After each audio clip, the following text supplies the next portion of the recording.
Someone caught a slime to get a magic stone. Magic stones can be exchanged for money.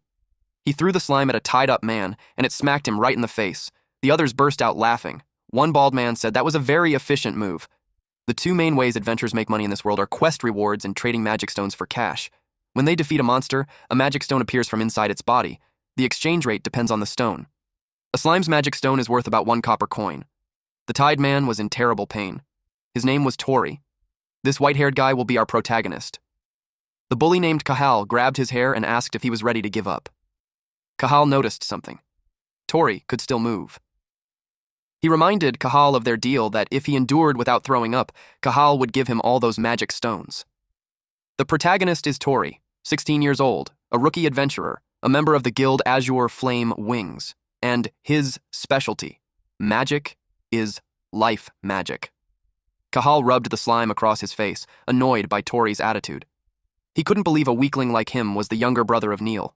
Unlike his brother, Tori had no talent as an adventurer. That was why he had no choice but to endure. He needed the magic stones. Moments later, they had made a little money, so they decided to head back soon. They left Tori to untie the rope himself. They assumed he would figure it out with his life magic. Tori cried out for his share of the magic stones. That was not what they promised. This made them shove a slime into his mouth. It made him throw up, and Kahal said that since he vomited just like they agreed, he would get no share. Tori panicked and screamed that he needed money, but Kahal told him that if he really needed money, he should have sold off some of his self-proclaimed amazing older brother's equipment. This guy even pointed out that Tori's older brother was poisoned and was probably close to death already.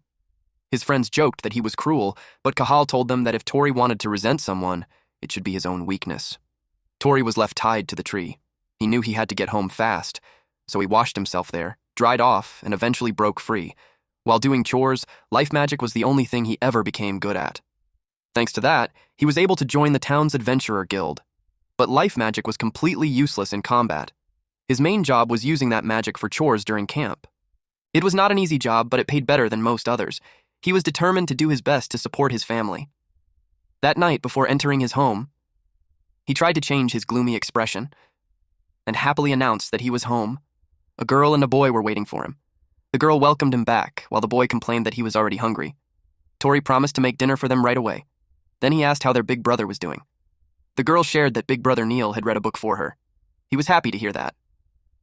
Later on, the food was served. The children ate quietly, while Tori and their older brother Neil had a chat. Neil asked how Tori's quest went, and Tori answered that it was a piece of cake like always.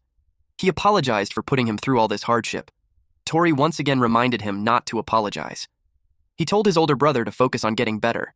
His older brother Neil was an excellent adventurer who belonged to the Adventurers Guild called White Breaking Spear.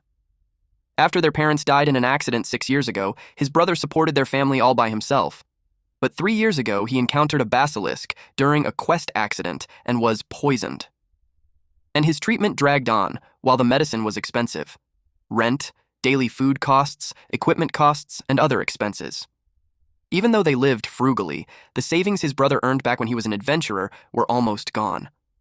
Tori thought that if only he could defeat strong monsters like his big brother, he would be able to get high-value magic stones. But the problem is, he was just too weak. Our MC's brother noticed his bothered face. Suddenly, Neil took off the necklace he was wearing. It had a magic stone on it. He gave it to Tori since it would sell for a little money. Tori was shocked since that magic stone necklace was a precious charm given to him by a senior adventurer. Neil answered that it was fine. He even apologized for not giving it to him sooner. He wanted Tori to go exchange it for money soon. Tori hesitated. Neil replied that he knew his own body well. He was aware that he could not return to being an adventurer anymore.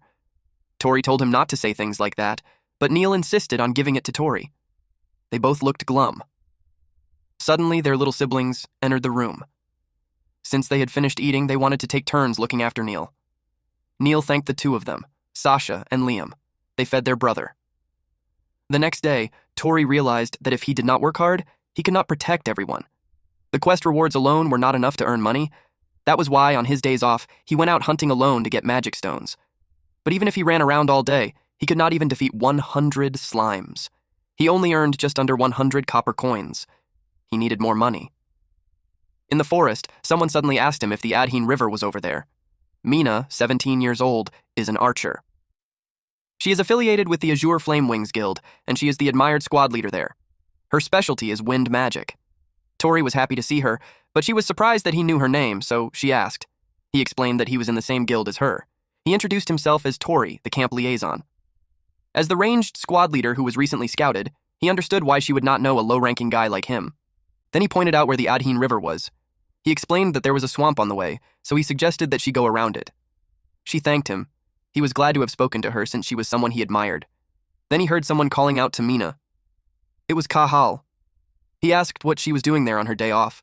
Then he invited her to go drinking, but she casually refused. But he grabbed her and insisted. Tori was alarmed when he saw that. He thought to himself that Kahal was way too pushy. He was conflicted since Kahal was the Azure Flamewings guildmaster, but Mina was clearly in trouble. He noticed the weakened slime near his foot. Suddenly, someone yelled to Kahal about the slime. Kahal looked up just in time to see it dropping onto his face. And Tori rushed in to slash it, but it only made the splash cover his whole face. Mina was shocked, and Tori turned pale. Kahal complained that it got all over his face. Meanwhile, our boy was sweating all over his face as he thought that he had really done it. Kahal was confused when he saw Tori. He got mad at him and asked what he was doing. He thought this was revenge for last time. Tori got nervous. He apologized and fled. Kahal chased after him.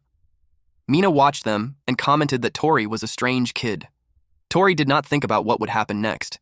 He ran all the way to the back of the forest, but he was not sure if he had lost him. But he accidentally stepped on something, which made him fall. The fall hurt. When he looked around, there were skeletons inside the pit. He was spooked when he saw those human bones. He wondered if that was a dragon nest or something.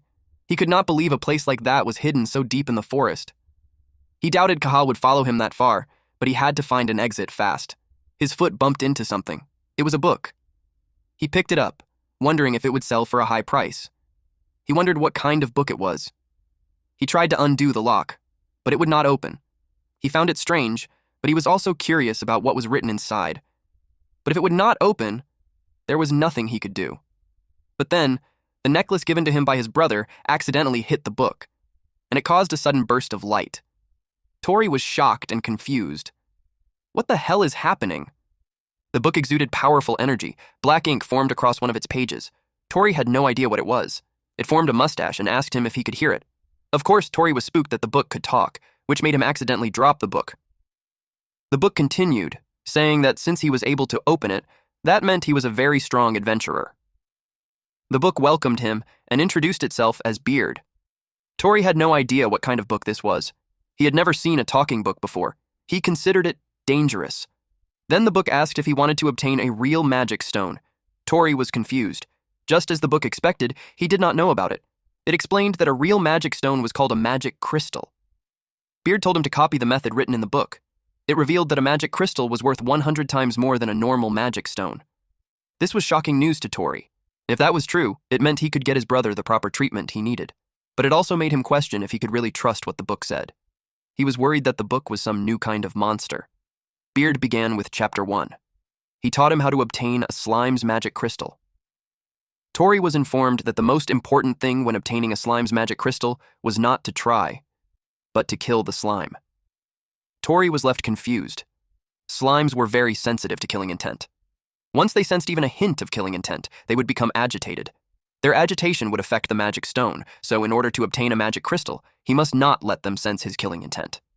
Beard asked if he understood, but Tori had never heard a theory like that before. Beard also offered to briefly teach him about the ecology of slimes. It explained that a slime is a monster that latches onto a person's face to suffocate them, then consumes them. A single slime's attack was simple and not much of a threat. However, being attacked by several at once was extremely dangerous, so he had to use that to his advantage. He asked how. So Beard began teaching him the simple 3-step method for how to obtain a slime's magic crystal. Tori was horrified by what he read. It made him throw the book away. What was written there made no sense, since no one would do something that reckless. He was frustrated that he had been misled by some incomprehensible book. He began to question what he was even doing. At that moment, he could not help but think that this whole magic crystal thing might just be a lie. He decided to get out of the cave first, but a slime got close to his foot. It startled him.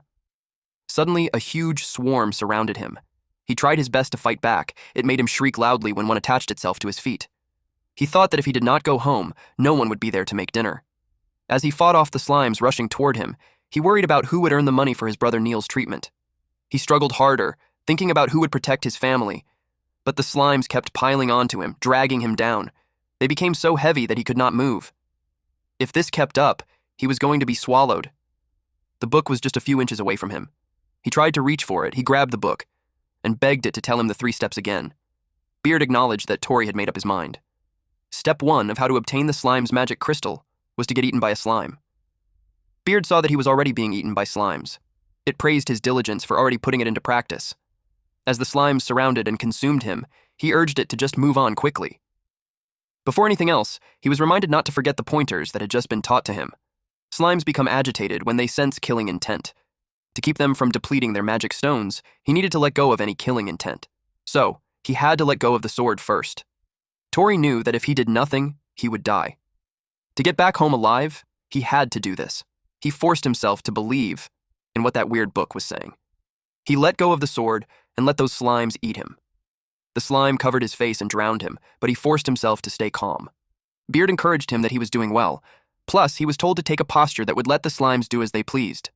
Moving on. Step 2 of how to obtain a slime's magic crystal. It was to devour the slime. Slime is a monster whose identity is based on consumption. They would never imagine that they themselves could be consumed. Tori decided to eat them. He started biting on them. Until Beard clarified that when he said devour, it was only a figure of speech. What Tori actually needed to do was deploy a storage item or something similar around his face, where the slimes were gathering. Tori was annoyed that he did not say that first. The slime had him rolling around, so Beard asked if he was okay. He was running out of oxygen. He could not breathe anymore. He thought he was going to die, but he thought of his siblings. He stopped moving. Beard commented that it was a pity. The child was also not the one he was looking for. It stated that his dream would have to wait for a future era. Suddenly, Tori took a deep breath. Beard was shocked. Tori used Starara storage. A magic circle appeared in front of his mouth and absorbed them. Beard knew that Starara storage was life magic. He was impressed. It was useless magic in a fight, but it was a clever way to use it. Tori finished most of the slimes because his family was waiting for him to come back home. That was why he could not die. He was determined to make it back home. Beard was amused that his strength was born from conviction. More slimes rushed toward him. Tori asked what the 3rd step was. He was desperate to do whatever it took to survive. Then, he was told that step 3 was to run away. Tori was dumbfounded. Beard told him that the slimes he failed to store were in a state of extreme agitation. They had become more dangerous and their magic stones had grown smaller. So, it would be best to avoid a pointless battle. Tori had no choice but to run with everything he had. Beard cheered him on. He kept going. He was glad to have escaped. He was so exhausted that he dropped to the ground. But thanks to the book, he was saved. When he looked at the book again, the beard was gone. He was so confused. Suddenly, it showed up and declared that it would teach him how to acquire the magic stones he had stored. He was spooked by its sudden appearance. If a slime is not exposed to the open air, it cannot maintain its body's water balance. Once stored, they would turn into magic stones in less than 5 minutes. The magic crystals should already be ready by then. Tori was worried that the slimes would attack him again, but he still released them from the Starara storage. Then, instead of slimes, a large magic stone appeared. With that, Beard completed its explanation of how to obtain a slime's magic crystal. Tori could not believe that he was holding a real magic stone. He could not believe that one piece was worth 100 copper coins. Just 2 of them were worth more than his monthly salary. Then he grew curious about something. What was written on the next page? To his surprise, he could not turn to the next page. He told Beard about it. Beard simply told him that it looked forward to the day they would meet again. Tori was left dumbfounded. Beard completely bid farewell. Tori screamed for it to wait since he still had so many things he wanted to ask, but the book was completely unresponsive now. The pages he had already opened could still be read just fine, but the next page would not open. He wondered what was required. He looked at the magic crystal in his hand. Thanks to the book, he managed to obtain a huge magic stone. He thought that if he sold it, he could not only buy medicine for his brother, but maybe even get clothes for Sasha and Liam as well. And he would be able to eat a full meal just once. Since it was already late, the shop was already closed. He decided to take the magic stone to exchange in the morning. He was already expecting that everyone would be shocked when they saw the stone. He decided to head home early for the day. To him, today had turned out to be a good day. He then wondered when the last time was that he had felt this happy on a day like this. A few hours later, he saw his younger siblings outside their home. He called out to them. They happily greeted him, and he asked if they had been practicing magic. Liam replied that he wanted to be able to use magic just like him. Then he was asked what he had done that day. He hesitated, unsure how to answer. And since it was a really odd experience, he wondered if he should really tell them. He simply told them that he had beaten a slime and read a book. He could not tell them that he was chased by Cahal and nearly died. Liam commented that it was rare for him to be reading. He showed them the book. The two of them looked confused. Tori pointed at it and told them to look at the book in his hand. Liam asked him if he was messing with them. He paused, noticing something strange. He wondered what was going on. He suspected that the book might only be visible to him. The thought crossed his mind that he might be the only one who could see it. Before he could think about it further, Sasha told him to watch her magic. She drew a circle in the air using a stick. Then she recited ignition and lit a bonfire. But the flame did not last long. It left her confused since it had worked just a moment ago. Tori volunteered to demonstrate. Our boy used ignition, and the bonfire was lit. Liam praised him, saying he was really good at it. He shyly apologized, saying it was only life magic. With excitement, he asked if they wanted him to show them something amazing using that life magic. Then he looked around to double-check that there were no bandits nearby. Then he prepared his hand and used his Storara storage. The item appeared in his hand. It glowed so brightly that it caught the attention of others nearby. Sasha was amused. It was really huge, so Liam asked where he found something like it. Smiling, he asked if they were surprised and what they thought it was. While they were talking, someone approached them. It was the bald bully from earlier with Cahal, along with some friends. Tori turned pale. He realized they had been hiding nearby. He noticed that Cahal was not around. The bald guy asked where he had stolen something like that. They lectured him that just because he was poor did not mean he should resort to stealing. He explained that he had found it in the forest. They immediately doubted him, saying that if a gem like that had been there, they would have found it already. They told him not to lie. Then they insisted on checking it properly and told him to show it to them. Even then, he tried to brush it off, saying it was not that big of a deal. This annoyed the bald guy, and he insisted that Tori show it at once. The man tried to grab it from him. He was disappointed that this happened since he thought today was going to be a good day. But then, his younger siblings grabbed the hem of his shirt. He noticed their trembling hands. They were scared. And seeing that expression made his heart ache even more because he wanted them to believe it was a good day too. Because of this, he decided what to do.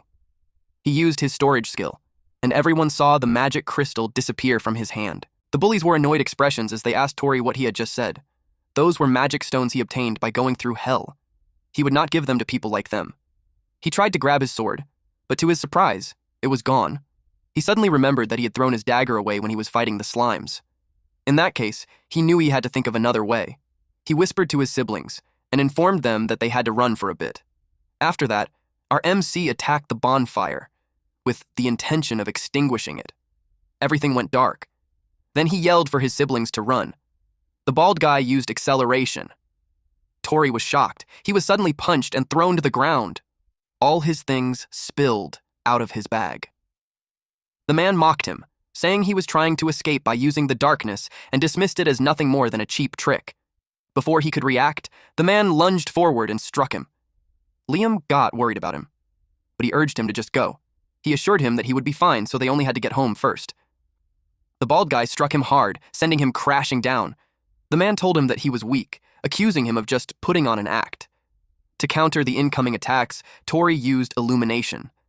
The light spread and temporarily blinded the man. Tori used the chance to get away, but the other guy made playful vines appear, and it wrapped around the legs of Tori's siblings. Naturally, Tori panicked. The man pointed out how it was nice and dark, yet he created light, which practically signaled the enemy to catch them. With resolve, Tori ran toward his siblings and declared that he would save them both. But the man controlling the vines told him to stop. He wrapped vines around Sasha. Tori screamed at him to stop it. The man told him that it all depended on what he chose to do. He threatened him, saying that if he did not hand over the jewel fast, his little sister's face would end up scratched. Tori screamed at them to stop. The man activated Water Sphere. It was supposed to rain down on Tori, but Tori used drying. Still, it did not fully block the attack, and it reached Tori, causing him to fall down. But he refused to give up. Even while lying on the ground, he countered with ignition. But the man activated rain. Dark clouds formed in the sky. Tori was horrified. The man looked confused and asked what he had just done when there was no way he could win using something like life magic. Mocking him, the red-haired bully said that even a kid could come up with something better and called him pathetic. The man who made it rain found it funny that Tori still dared to pick a fight with him when he could only use life magic. Tori was so excited when they got that magic crystal. The bald guy claimed that he would be needing money for eye treatment now, and they pointed out that they would be needing the jewel for that. They kicked him at the same time while demanding the jewel. Tori knew he could not win. His younger siblings watched him get beaten up. He endured it as he curled his body into a ball. He realized that a good day would not simply come for him, and since he got no other choice, he used release storage and got the magic crystal out. Then he threw it on the ground, which made it roll and hit the book. The gentle bump of the crystal made the book glow brightly. Beard's voice was then heard and said that it saw that Tori was in a tight spot. Our boy didn't expect it to appear again. Then, it opened. Then Beard stated that they would proceed with Chapter 2. It would teach him combat methods using magic crystals. Tori realized that the next page had opened. Beard discussed Step 1, which was to cast a spell on the magic crystal. Beard asked him if he knew what would happen when he poured a different mana flow into compressed mana. The bald guy was about to pick up the magic crystal. He expected it to sell for a high price. Tori realized that only he could see the book or hear Beard's voice. He wondered what compressed mana was and if it was related to the crystal. Beard asked him if he should really be feeling exhausted at a time like this. Tori was asked if he wanted to change his situation, and of course he answered that he would do it. So he did Step 1, combat methods using magic crystals. He unleashed ignition and fired it towards the bald guy holding the crystal. But in truth, it was actually a spell for the magic crystal. The flame and the crystal collided. The bald man holding the magic crystal was confused. He asked what Tori had been doing. Beard explained that when he poured different magic into its compressed mana, a few seconds later, the magic crystal glowed brightly, and the flame grew bigger. It swirled around the man. Beard revealed that the magic power was amplified and released. Everyone was shocked, including our MC. This is the first time he had seen this method. The man was burned, and he dropped the magic crystal. The other bullies were rattled. They asked what he had done. Tori was left stunned, until Beard explained to him that despite his own tiny magic power, he could use the vast amount of magic compressed inside a magic crystal. He was told to remember that. Magic stones were not just stones he got from monsters. A magic stone is a stone that possesses magic. The man screamed loudly as the fire continued to burn. Tori could not help but be impressed. Beard told him that was not even a half of it. He was then told that there were 2 more steps to go. The bald man's friends tried to put out the fire. They asked him if he was okay, but most of his face was burned. It was brutal. They cursed Tori. They had no idea what he had just done. Struggling to get back up, he forced himself to move despite the pain. Gritting his teeth, he told himself that he had to hurry and save Sasha and Liam. But Beard told him to wait and began explaining Step 2 on how to fight using magic crystals. He needed to get the enemy to touch the magic crystal. Of course, our boy was completely confused. Then Beard explained that Tori's magic was now embedded inside the magic crystal. In other words, he was the owner of that magic crystal. It repeated that he was the owner of the magic crystal, and that was the reason he needed to make them touch it. At that moment, the enemy, frustrated, decided that if things had come to this, he would at least take the jewel. Beard informed him that anyone who was not the owner of the magic crystal would be treated as an enemy. The moment the enemy touched it, he was burned as well, making the man scream loudly. Beard simplified it by saying that anyone who was not the owner was considered an enemy, and the magic he cast on it earlier reignited as a defense mechanism. He could not believe the power of a magic crystal. He learned that a magic crystal recognizes whoever bathes it in their magic as its owner. However, if someone else hits the magic crystal with stronger magic, the ownership would be overwritten. That meant if Tori's opponent used stronger magic than he did, the ownership of the crystal would transfer to them. So Beard told him that his next priority should not be the safety of the hostages, but retrieving the magic crystal. Naturally, Tori would not agree with that. He could not let his siblings stay terrified any longer. Tori thought of what Neil would do. Meanwhile, the last enemy still standing wondered what kind of jewel it was. He guessed that it might be enchanted with some kind of magic that activates on touch.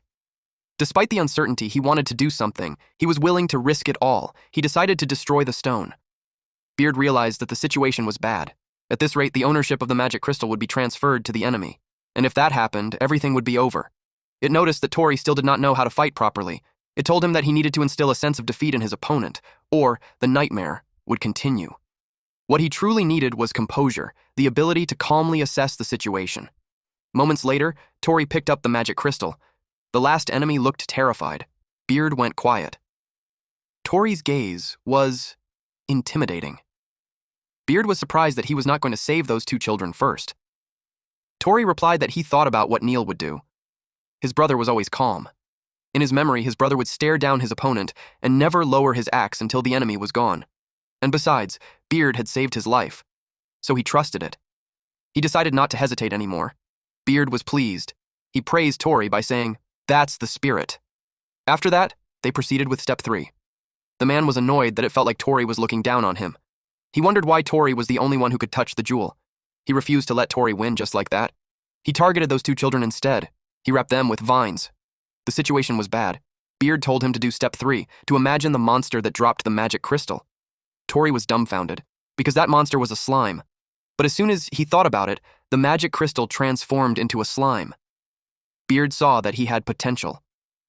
A magic crystal allows someone to use the magic of the monster that dropped it. Realizing that, he understood that it meant he could use that power himself. The enemy released more vines, while Tori used slime magic. He rained down slimes on the man. Sasha and Liam were shocked and impressed by Tori's magic. Tori was impressed too. The technique came to him just as he had imagined it would. The man asked what kind of magic that was, and what the hell Tori even was. Tori saw the trembling enemy, and it made him wonder if the man had always been like that. The man created more vines. Tori could not believe he had been afraid of a guy like this. The man was furious. He wondered if he was allowed to stop being scared now. Beard told him that it was finally time for the finale. It asked Tori if he now understood the proper way to use a magic crystal. Basically, he had to own the magic crystal and imagine. If he got his hands on a dragon's magic crystal, he could even master dragon magic. That was the true power of the magic stone. Beard asked if he thought it was exciting too. He replied yes. Now he was also ready to deliver payback for what happened earlier. The man screamed at him to stop, but our boy had already created a huge, powerful orb. Then, it rained down on his senior, even choking the man. Then ice pierced his body. All of Tori's enemies were now unconscious. He could not believe he did it. Through the use of the power of the magic stone and the book, he won. Sasha rushed over to hug him. Tori immediately checked if she was all right and not hurt anywhere. Sasha exclaimed that he was amazing. Tori was surprised. She told him he was so strong and so cool, and that made him smile. Also, it proved that he had truly won. He apologized for scratching her face, but she answered that she was fine. Liam approached him. He saw the magic Tori used and knew that it was not life magic. Tori did not know how to answer. He made up something about meeting an old man in the cave, and that he taught him. Liam wondered who it could be. Tori insisted that it was just a lucky coincidence. Tori decided to keep everything a secret for now. He did not want to drag the two of them into anything weird. What mattered to him was that they all got home safely together. He made an announcement that whoever got home last had to do the dishes. Sasha followed behind him, but then he remembered something. He told them not to tell Neil about what happened. He persuaded them by saying that their big brother told them not to fight, and to keep him from worrying, it would stay a secret between the three of them. Moments later, they arrived home. And as soon as they arrived, Sasha announced that Tori used an amazing magic trick. He covered her mouth and told Neil that it was nothing. Then he stopped. When Tori got a better look at Neil, he was shocked. He did not expect him to be awake when he should have been sleeping. Neil replied that they were late, so he thought he would check on them. Tori apologized and told him that a lot had happened. Neil noticed that he came back pretty injured, so he asked if gathering magic stones was tough. He answered that it was tough. Neil felt guilty, saying he was always the one making Tori carry the burden. He thought that he should do something too, whenever he could at least move a little. Seeing him like that, Tori quickly reassured him, insisting that he was fine and that Neil just needed to rest. Then, in a hurry, he called out for Liam and Sasha, asking them to help carry him. Time quietly passed. The three siblings were deep asleep, except for Tori. He double-checked if they were truly asleep. Just as he thought, he could not tell Neil, knowing it would only make him worry more. That day had been full of unexpected events. He did not expect a magic stone to hold that kind of power. He took out his magic book. He wondered what the true nature of this book really was. He tried hard, but none of the other pages would turn. Then he noticed his necklace. He remembered that the first time the page opened was when the magic stone necklace touched it. Suddenly, Beard spoke. And that surprised him. Fortunately, none of his siblings woke up from the noise. He was annoyed at Beard for scaring him like that, but Beard told him it just had a little supplement to add. Someone woke up and asked him if something was wrong. He replied that he just had to go to the toilet. Outside, he complained, telling it not to suddenly show up like that because he could not explain it to anyone. Beard told him that to begin with, no one else could see or hear it. Frustrated, he argued that he had his own circumstances to deal with too. Beard dismissed it, saying that if that was the case, he should handle things himself and not rely on it only when it was convenient. He could only click his tongue in response. Beard then addressed him seriously, telling him that as an adventurer, he would likely acquire many magic crystal stones in the future. Because of that, what he needed most was funds. Without money, it told him, he would not be able to continue as an adventurer. It clarified that he should exchange those magic stones for money. Thinking about it, he agreed, saying that was what he originally intended. But now, he also wanted to be able to use slime magic. Beard told him that he should now be able to obtain magic crystals like that anytime. It pointed out that he had already grown stronger than before. He was asked if he thought of it that way too. He could not answer. Beard abruptly told him goodnight. Caught off guard, he tried to stop it, saying he still had things he wanted to ask. As it went silent, he could not help but think it was a selfish guy. Looking up at the night sky, he wondered why it was telling him so much. Even so, he understood that money was necessary. With that in mind, he decided that tomorrow he would bring the magic stones to the exchange. The next day, he was in disguise. He gathered the old helmet from home. He also used the cotton beard he had made. Even the old sheet he was planning to throw away became part of it. With all of that, he believed no one would be able to recognize him. He went to the exchange store. His appearance caught the attention of the people there. Some guessed that he might be there to sell off his stash of magic stones before retirement. Thinking about it, if a mere camp helper showed up with a magic stone, people would start getting suspicious. The people in the store mocked him, asking what he was doing there and if he was trying to get some nursing home money. Laughing, they assumed all he had were moldy old stones. Without saying a word, he slammed the magic stone down in front of them. Their jaws dropped. He calmly asked them which one was moldy, the stone or their eyes. Caught off guard, the staff panicked and quickly called for the manager. Seeing the stone, they were shocked, wondering what it was and if the old man could actually be a famous adventurer. Some even admitted they had never seen such a huge magic stone before. He realized that in this world, if someone was being looked down on, the store would not buy what that person was selling. Bluffing his way through, he remembered that this was the technique at the exchange, just like Neil had used before. After that, he finished his business and immediately set out. He turned into an alleyway, sat for a bit, and took out his gold coin. He inspected it carefully. He could not contain his emotions upon seeing it in his hand. He was so happy about getting one gold coin. It was his first time ever holding one.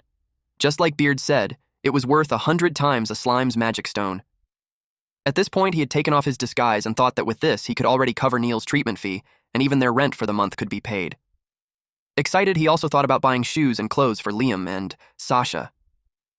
Filled with joy, he declared that tonight they would feast. Until someone grabbed his hand. It was Kahal. Kahal asked why he had a gold coin.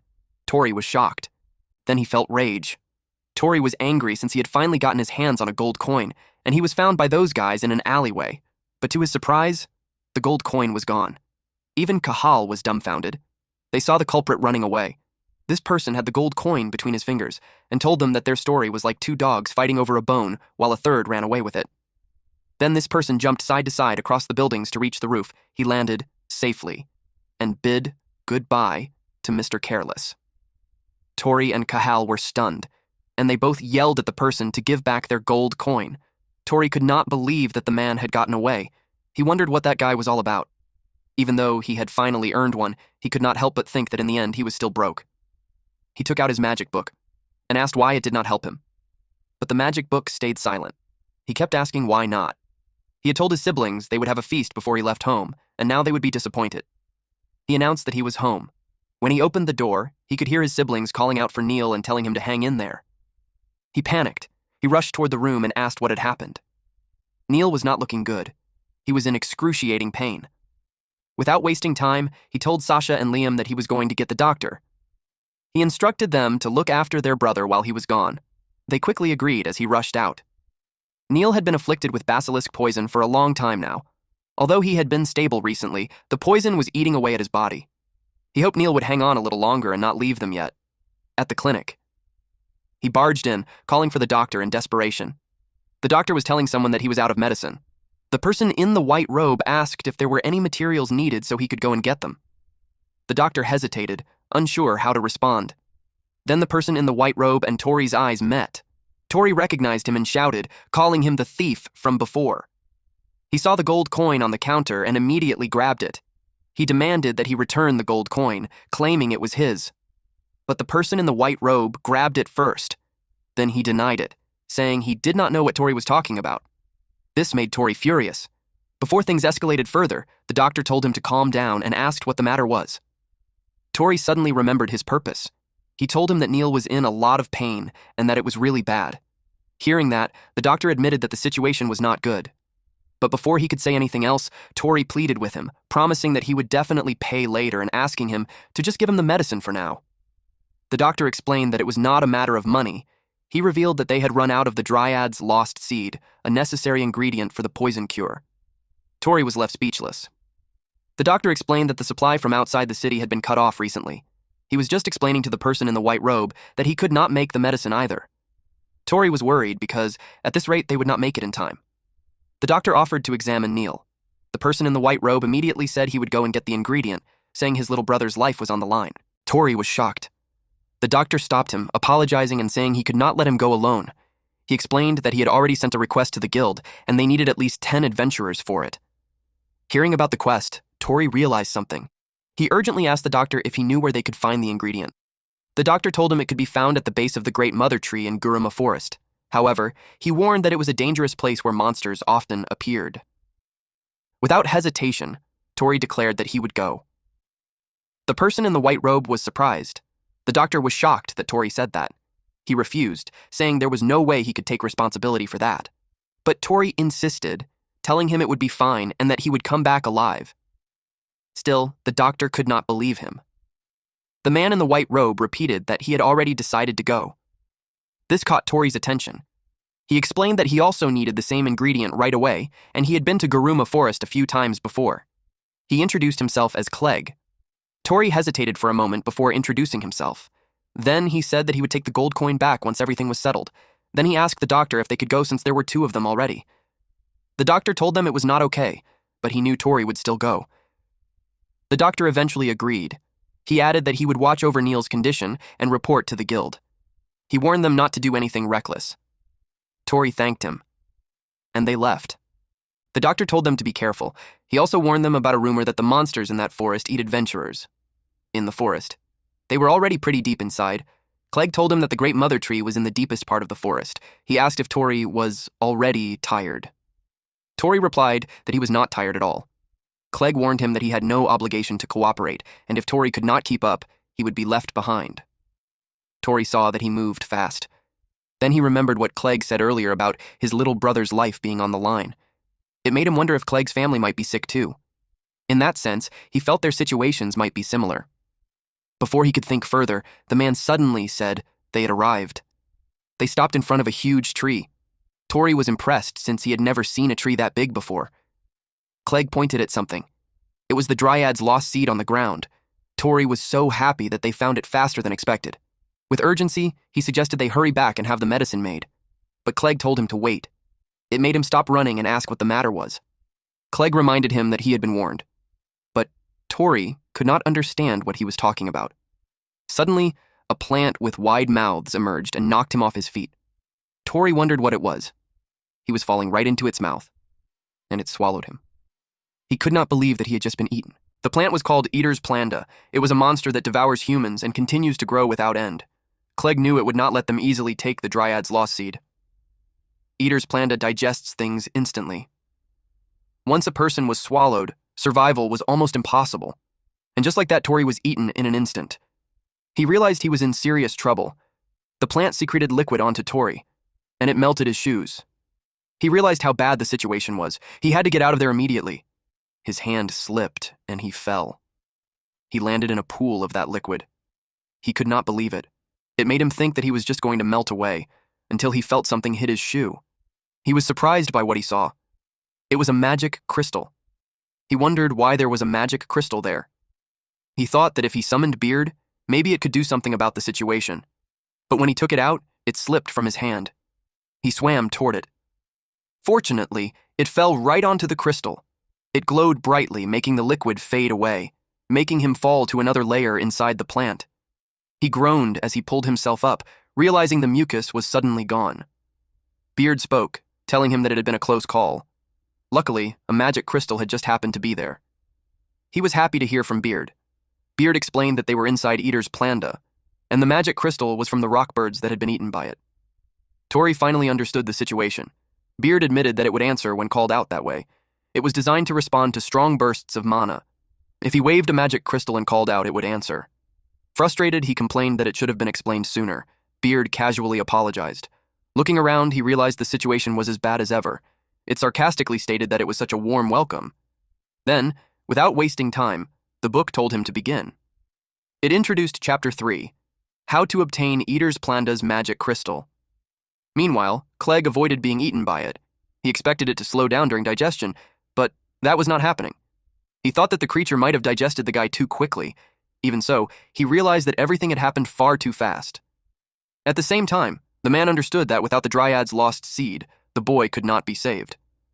With resolve, he declared that he would turn both Tori and Eater's planda to ash. He jumped onto a tree branch and settled there as he opened his cape. There were many vials strapped across his body.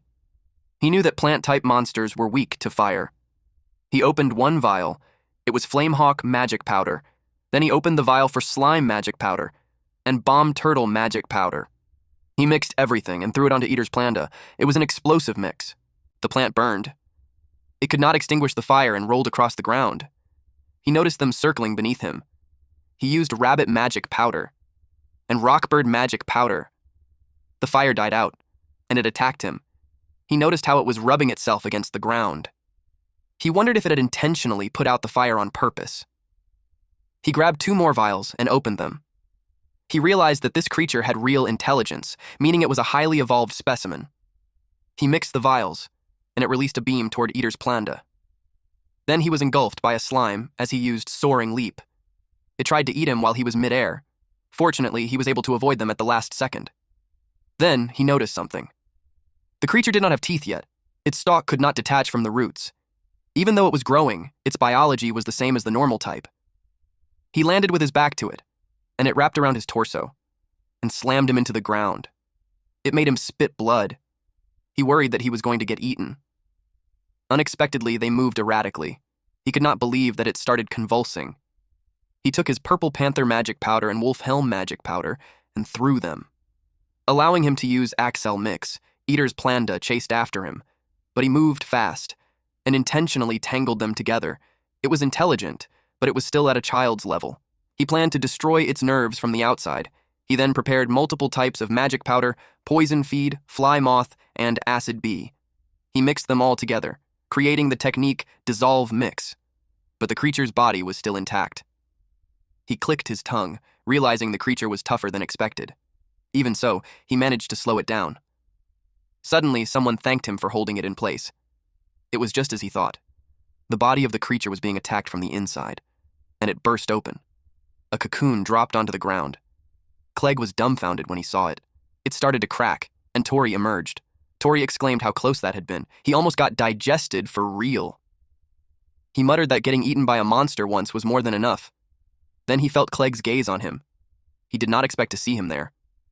Clegg noticed the magic crystal that he was holding, and stated that it was an Eater's planda magic crystal.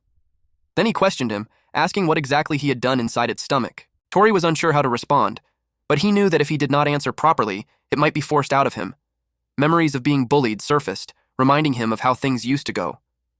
Feeling the pressure, he struggled to find the right words. He quickly brushed it off, saying they needed to take the Dryad's lost seed with them. He reminded Clegg that he was going to save his brother, urging him to hurry. He grabbed the seed. He was hopeful that with it, his big brother Neil would be saved. At home, Neil was given medicine. The doctor then said they would watch the situation for now. He explained that it now depended on Neil's stamina, but he should be fine. Hearing that, Tori felt relieved. After that, he handed Clegg a small pouch. He said it was medicine for his brother. It was all he could prepare for now, and he could come back for the rest later. Clegg simply looked at him. He avoided his gaze. He told him not to charge him for the clothes he borrowed, and that the quest reward should be split in half. Then he remembered one more thing. Clegg asked what exactly he had done inside Eater's planda. Tori already expected that he was going to ask that. Back then, Beard informed him about Chapter 3, which was a discussion on how to obtain an Eater's Planda magic crystal. The first step was to get eaten. Tori had an expression that screamed, "Are you kidding me?" He told Beard that he really wanted to survive. Beard responded that it would help him. It pointed out that the first step had already been achieved. Amused, it added that he had a good sense for these things. He was told that from that point on, it would be a quick battle. If they took too long, they would melt and die. Beard asked if he was ready. With resolve, Tori declared that he was there to save his brother, so he would not die there no matter what. Beard bluntly asked if he wanted to die. He blushed and immediately denied it. Ignoring his reaction, Beard moved on to the next step. Step 2 was to scatter a large amount of ash. Tori was confused about using ash. Looking around, he realized the surroundings were already filled with flammable bones and wondered if they would burn. Beard urged him to hurry, warning that he would die if he did not act fast. Tori had doubts, though. But then acid was coming out again, and wood fell. He was confused that a tree had fallen, and more things dropped. He realized that a fight was going on outside, too. He figured that if they burned the pieces of wood around them, they could create ash. Now, he was sure that they could do it. He used ignition. He spread the fire everywhere, but Beard told him that the ash still was not enough. Then Tori noticed that his clothes were melting. He thought of something. He removed all his clothing and used ignition on it. Beard approved by saying that burning the clothes was a good decision. They moved on to step 3, which was to create wind. Tori got serious. He activated desiccation to create it, and Beard was left speechless. Then it asked if that was supposed to be wind magic. Beard told him that everyday magic did not have enough force to create wind. He argued that he could not use wind magic. Beard remembered that there was a rockbird magic crystal nearby. It asked Tori if he had ever seen a rockbird before. The magic crystal could use flap magic. He remembered the moment when slime magic first appeared. Realizing the pattern, he thought that if he used this magic crystal, something similar might happen. With that in mind, he reached out and grabbed the rockbird magic crystal. Then he activated flap magic. A strong wind circled around him. He was told that he was getting the hang of using magic crystals. He shouted that he had already scattered the ash and asked what to do next. Beard calmly replied that it was done. Tori was confused. Beard informed him that the area was maintained as acidic because of the stomach acid. By scattering large amounts of ash, the environment inside would be neutralized. As a result, the internal balance would completely flip. Meanwhile, outside, Clegg fell. Beard felt a bit of sympathy, thinking about how painful that must be. Once the creature reached a near-death state, somewhere inside its stomach, Eater's Planda's magic crystal would appear. It slowly came out of the stomach wall. Tori was so happy. He was told that once the magic crystal was taken, Eater's Planda would eventually wither. He was then urged to get out immediately while he still could. Beard warned him that the stomach acid would keep coming, so he needed to put some clothes on quickly. Tori was surprised because he had already burned his clothes. The stomach acid came pouring down. It pointed out that Eater's Planda was going wild. At that rate, it warned that escaping would be difficult. Of course, Tori refused to die there. He had to protect himself from the stomach acid, but only bones were left. But Beard warned him that even bones would melt at that rate. Frustrated and scared, he shouted back, telling it to stop saying terrifying things like that. Then he realized that the bones would melt, but the stomach itself had not melted. He grabbed it, thinking that it was now or never. He bit it and pulled it apart. He wrapped it around his body and climbed upward to escape. He did so while holding the magic crystal. He admitted to himself that it was reckless. But they did not have time to wait for it to wither. If he did, his brother's condition would only get worse. Meanwhile, outside, dissolution medicine was used. Beard noticed that the movement of Eater's Planda had slowed down due to some kind of external pressure. Then he heard Clegg say that he could only stop it from moving. Then he answered to stop it with a knife. That was what happened. He really did not know how to explain Beard, and he was not good at lying. Clegg knew that if it were not for Tori, he would not have been saved. Tori simply smiled and thanked him. Clegg did not respond at once. He just turned his back on him. Tori was confused, but he wondered if he had successfully avoided the question. Then Clegg stopped walking. He looked at the pouch in his hand and admitted to himself that he could not have done it alone. He held onto the pouch and remembered that the guy's name was Tori. He told himself that he would not thank him. That night, Cahal and his squad were shocked. They came for the subjugation quest, but Eater's Planda had an empty stomach. meaning the subjugation was already done. He asked Mina what they should do. He suggested they go back and go on a date. Mina checked the corpse. It was completely withered, which meant that the magic crystal had already been collected. Then she noticed something. It was a note that the pants were owned by Tori. She remembered that name, and that the guy was from their guild. She wondered if that kid had subjugated Eater's Planda. Late at night, Tori unlocked his storage and took out the 2 magic crystals. He did it on purpose, so he could admire those 2 magic crystals. He was happy to have 2 magic crystals at once. One came from Eater's Planda, and the other was from the rockbird. He recalled that he had fought a rockbird once at the guild, but he could not even scratch it. He wondered how much they would be worth. But then, there was one problem. How could he exchange them without getting caught? The last time, Cahal and the others noticed right away. He wished they did home appraisals, but then his brother would question where the crystals came from. He glanced at his sleeping brother. He wondered if Neil would even believe him if he told him about Beard, and that he could now use powerful magic too. He might finally be able to get him proper treatment. He also felt relieved that he would not have to worry about Sasha or Liam as much. In the end, he decided that he could handle everything on his own. Suddenly, someone knocked on his door. He wondered who would visit at that hour. He opened the door and asked who was there. He was surprised to see Clegg. He asked what he wanted for him to show up in the middle of the night. Clegg threw the gold coin at him, and he almost failed to catch it. He was confused when he saw that it was the same gold coin. It was the one Clegg had been holding. His brother told him to return it. Tori answered that Clegg's brother was a good kid, unlike him. Clegg scoffed and pointed out that he already returned it. He was about to leave. But Tori called out for him to wait, saying he would also return the clothes he borrowed. He invited him to sit down at least and said he would serve him some tea. He added that his brother was sleeping in the back and told him to keep quiet. Clegg saw Neil from a distance. He recognized him as the hero of the white breaking spear, Neil. Tori asked if his brother had recovered. He answered that the medicine worked and that his brother was doing fine. Tori felt relieved and said it was good to hear. He added that Neil's condition had stabilized as well. Even so, he mentioned that Neil still needed rest, though he could at least get up and move around now. Clegg simply replied, "I see." But he saw the sunken eyes, muscle loss, hair falling from the side effects, and those damaged lungs wheezing with every breath. It made him sad. He muttered that it really was basilisk poison. Tori was surprised he could tell. Clegg explained that he was a healer and knew a fair bit about poisons. He admitted that poison from a monster was truly terrifying. Tori answered that the medicine was helping little by little, but a full cure was not possible. Clegg muttered that if they had a basilisk magic crystal, things might be different. Tori was shocked to hear that. He asked him what he said, but Clegg told him to forget it, because it was not as simple as it sounded. Basilisks were calamity-class monsters. Even so, Tori thought to himself that if there was a chance for a cure by obtaining a basilisk magic crystal, he wanted to ask more about it, but Clegg was already gone. He complained that Clegg was as slippery as ever.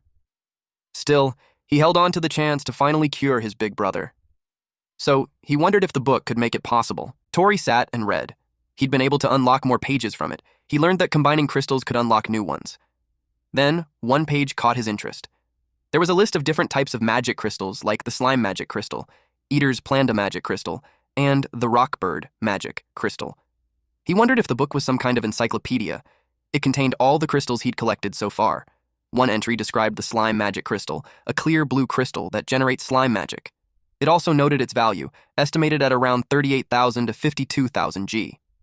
There was also the Eater's Planda magic crystal, with C-rank rarity. It was a beautiful indigo crystal that generated vine magic. Its value was around 220 to 280,000 gold. He read the next entry about the rockbird magic crystal. It described it as a rugged amber crystal that generated wing-beat magic. Its value was much higher, around 90 to 110,000 G.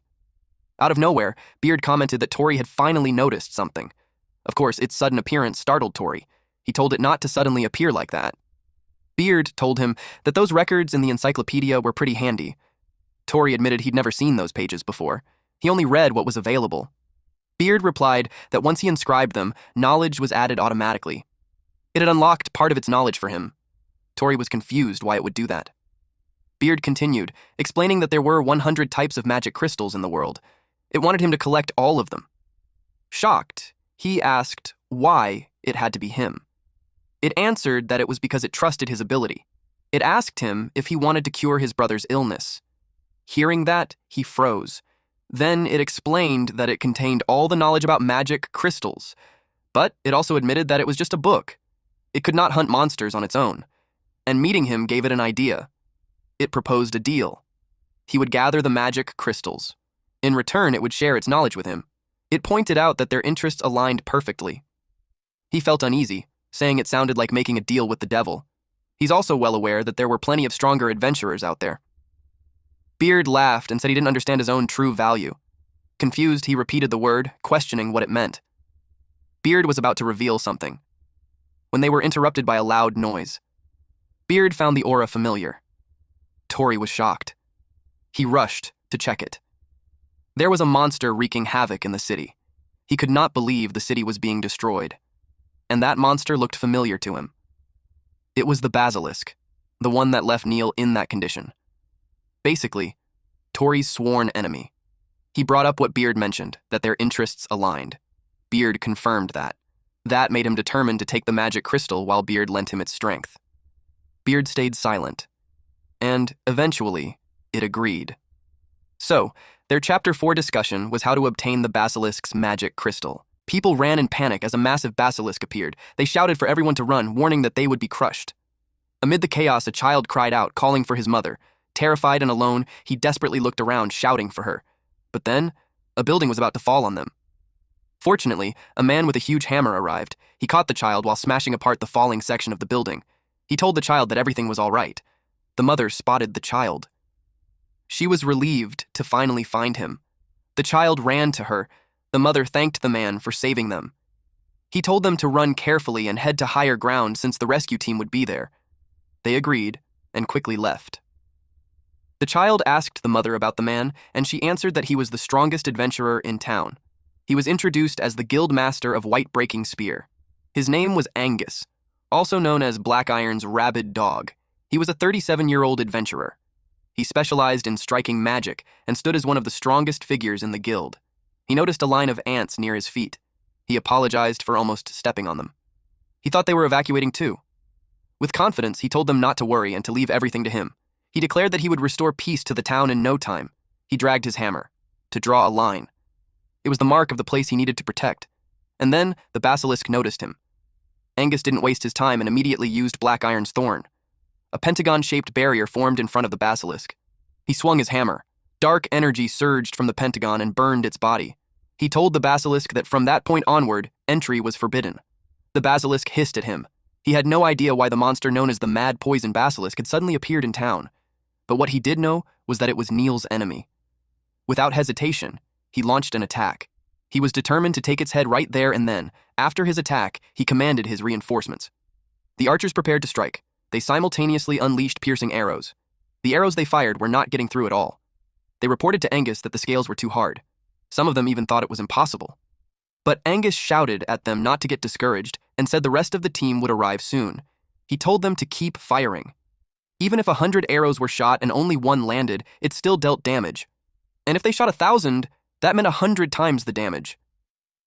He charged forward and struck the basilisk head-on, declaring that they would not lose in a contest of strength. He added that their guild was all about hitting things until they broke. Kahal arrived and commented that their leader was a muscle brain as usual. Suddenly, someone used the skill weight. The basilisk was forced to the ground. Angus was surprised to see gravity magic. Then Mina came in and used Arrow of the Storm, and it damaged the basilisk. Angus saw that the star players of Azure Flamewings had arrived and praised them, saying they did a good job.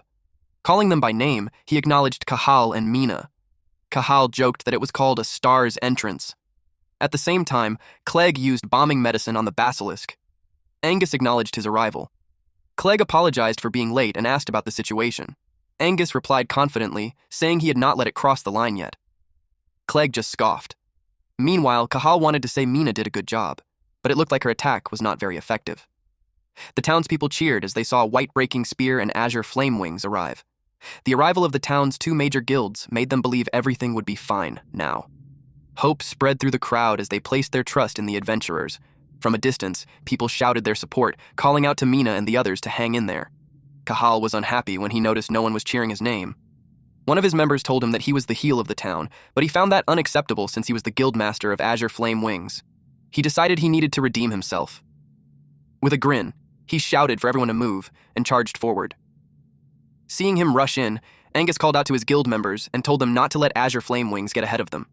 Meanwhile, Tori was rushing, because the guilds had already started moving. Realizing this, he told himself he had to hurry too. As he ran, the doctor spotted him and urgently asked for his help. He was about to refuse, but he saw someone trapped under the rubble. The doctor said that just clearing the rubble was enough. If the person stayed there, they would be poisoned by the basilisk. Hearing that, he immediately thought of his brother.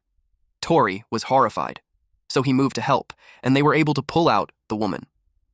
The doctor carried her on his back. Tori asked if the person could be saved. The doctor explained that they could suppress the poison, but there was no medicine in town that could cure it. Hearing that, he froze. Then, the doctor added that this was not the only person who had been poisoned. When they reached the camp, he was shocked to see so many victims. He realized that it was not just his big brother. The town was being poisoned by the basilisk's venom as if it had been cursed. With that, Beard asked him if he was ready. Our boy then clenched his fist and replied, yes. Now he was far more determined to defeat the basilisk and get the magic crystal. Back to this hammer guy. Angus led everyone in the charge. It was time for them to play with this basilisk. He unleashed black iron thorns, while Cahal used gravity. Mina activated wind-slicing arrow, and Clegg prepared explosive mix. They released their attacks at the same time.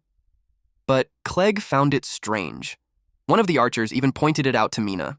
It was strange that none of their attacks were doing anything. She expected the scales to be hard, but this was ridiculous. Mina agreed. She even noticed that her magic consumption had been insane the whole time. She wondered if Angus had been the one suppressing something earlier. Angus also felt that something was different compared to the last time he fought it alongside Neil. But before that, he could not understand the feeling of his magic being drained, but he did not care. He attacked again. The basilisk was struck by a burst of dark energy, sending violent red and black streaks crashing forward. But Angus was left shocked. A magic circle appeared. They realized that not a single one of their attacks was getting through. Sensing danger, Angus immediately shouted for all units to scatter, warning that a counterattack was coming. The basilisk inhaled deeply and rained down venom on them. Cahal panicked. Everyone was almost hit. One of the archers was about to be engulfed by it, but Mina saw her, so she pushed her away and got hit on the shoulder instead. Her female archer friend and Cahal were worried for her. Her arm was burned by the venom. Immediately, her complexion turned pale.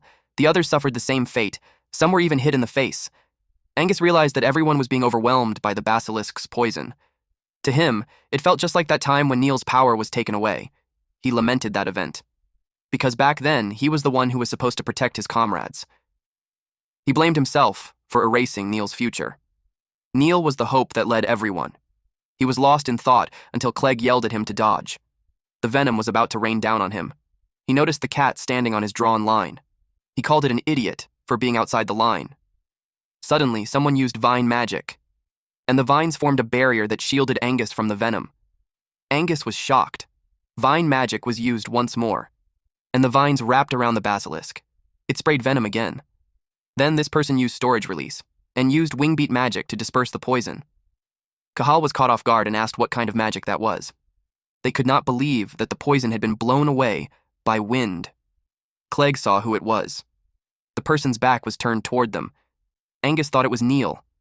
This shocked the female archer. But Mina told her that was wrong. Angus looked carefully, and they realized it was none other than Tori. Beard then spoke and revealed the next step, how to obtain a basilisk magic crystal. Step 1 was to restrain its body, which was already done. Tori said he would not let the poison claim any more victims.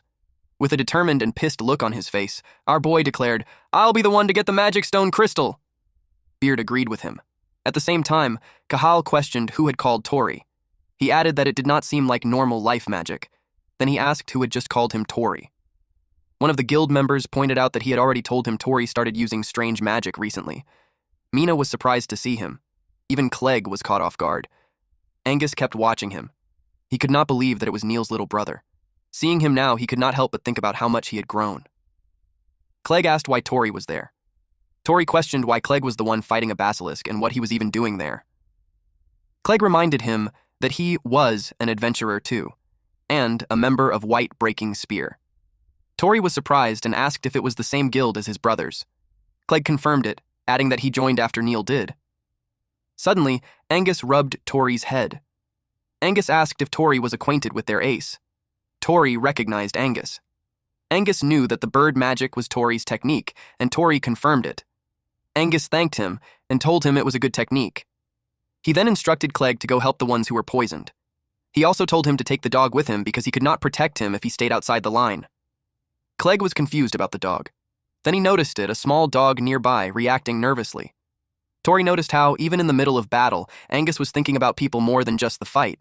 He was amazed by the town's strongest adventurer. But this was interrupted when the basilisk made a loud noise. They all became alert. Angus rushed forward while telling Tori that he was counting on him for support. Tori was caught off guard by that, and Clegg made his move, entrusting the rest to Tori, which made Tori surprised again. Beard found the situation amusing. It stated that things were getting interesting, especially now that Tori was being counted on for support. Tori scolded it since this was not the time for jokes. He asked what would happen to the magic crystal if Angus defeated the basilisk. Beard reminded him that extracting a magic crystal required a specific procedure, and only he could do it. Then it warned him. If he failed to obtain the basilisk's magic crystal, everyone would die from the poison. Tori recalled the injured people he saw, and he made up his mind to do it. They proceeded with step 2, which was to peel off its scales. Peeling off its scales would be their biggest mission. Tori asked why. Beard told him to look closely. Beard admitted it didn't know exactly why, but the basilisk had a defensive magic that repelled magical attacks. Beard warned him that the restraints on the basilisk were about to break. Tori was shocked when he saw it break free. It also made Angus click his tongue in disappointment. Cahal could not believe that the basilisk had torn through the thick vines. Seeing that, they knew the situation was getting worse. Mina asked if the treatment was done. He answered that it was only temporary. Mina checked her arm and declared that it was enough.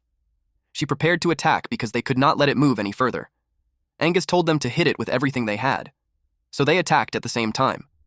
The basilisk only let out a loud roar. But the attacks were not working.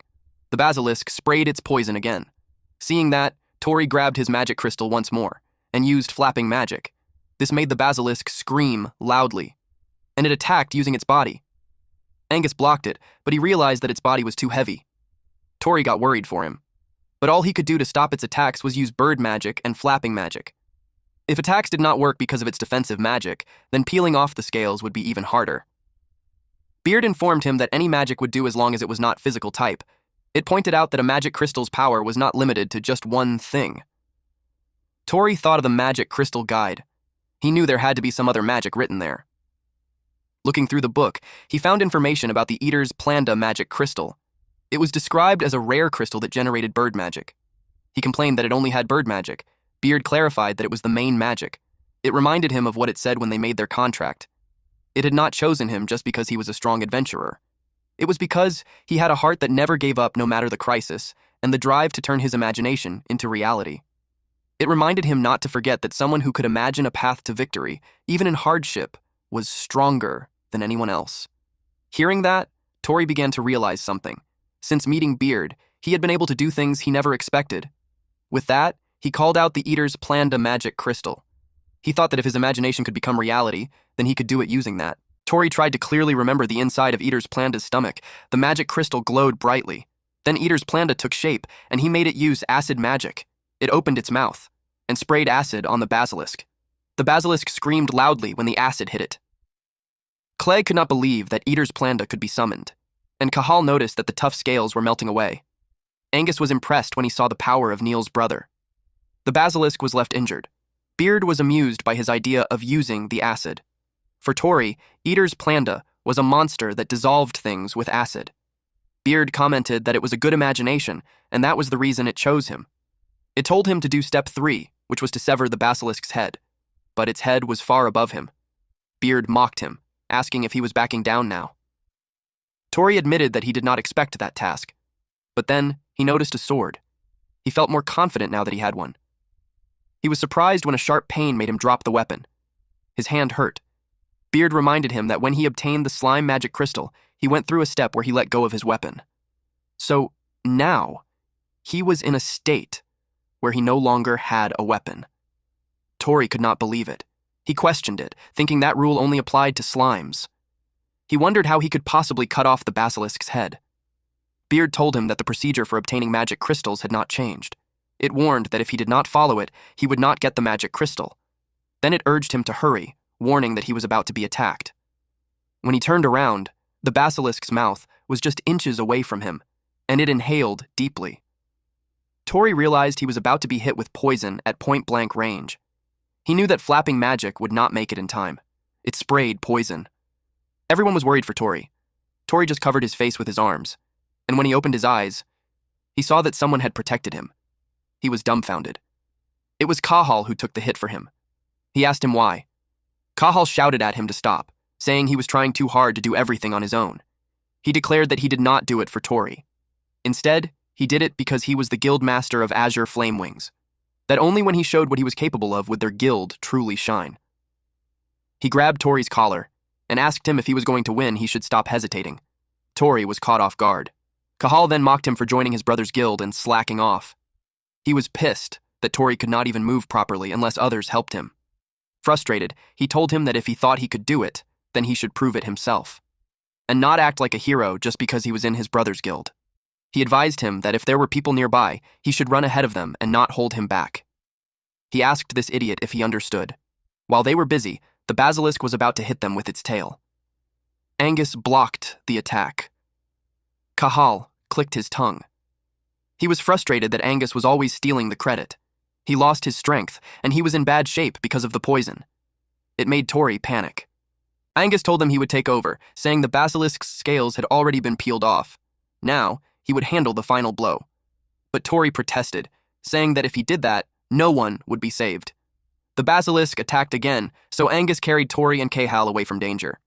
He teased him, asking if he came to steal the credit after being pushed by Kahal. Tori quickly denied it. With urgency, he declared that he had to do it himself because it was the only way Kahal would be saved. He told Angus to leave it to him. Angus watched his expression and let him. He stayed back and defended the line. He smiled at him and told him to go. Tori perked up and thanked him. He rushed ahead, but he tripped. While watching him, Angus told Kahal that he raised his junior well. Kahal told him to shut up. He admitted that no matter how much he kicked or tormented him before, the light in Tori's eyes never dimmed. That was why he was so pissed off at him. Tori approached the basilisk. They were confused, wondering what he was doing. It looked like he was not even paying attention to the basilisk's attack. Clegg remembered that Tori pulled something like that during the Eater's plan to fight, too. He wondered if Tori might have figured out a way to win. He asked Mina if she could back Tori up. She agreed and said she would enchant her arrows with wind magic to deflect the poison. At the same time, another member stepped in, saying he would clear the path for him. They quickly coordinated, preparing to support Tori's move. Mina used Wind Sword Strike. The other guild member used Water Orb. While Tori jumped toward the basilisk, his goal was to reach its neck. He jumped onto its tail. The basilisk let out a loud roar, while Tori climbed toward its head. But it moved, and he lost his balance. Beard mocked him, saying running on top of it was boring.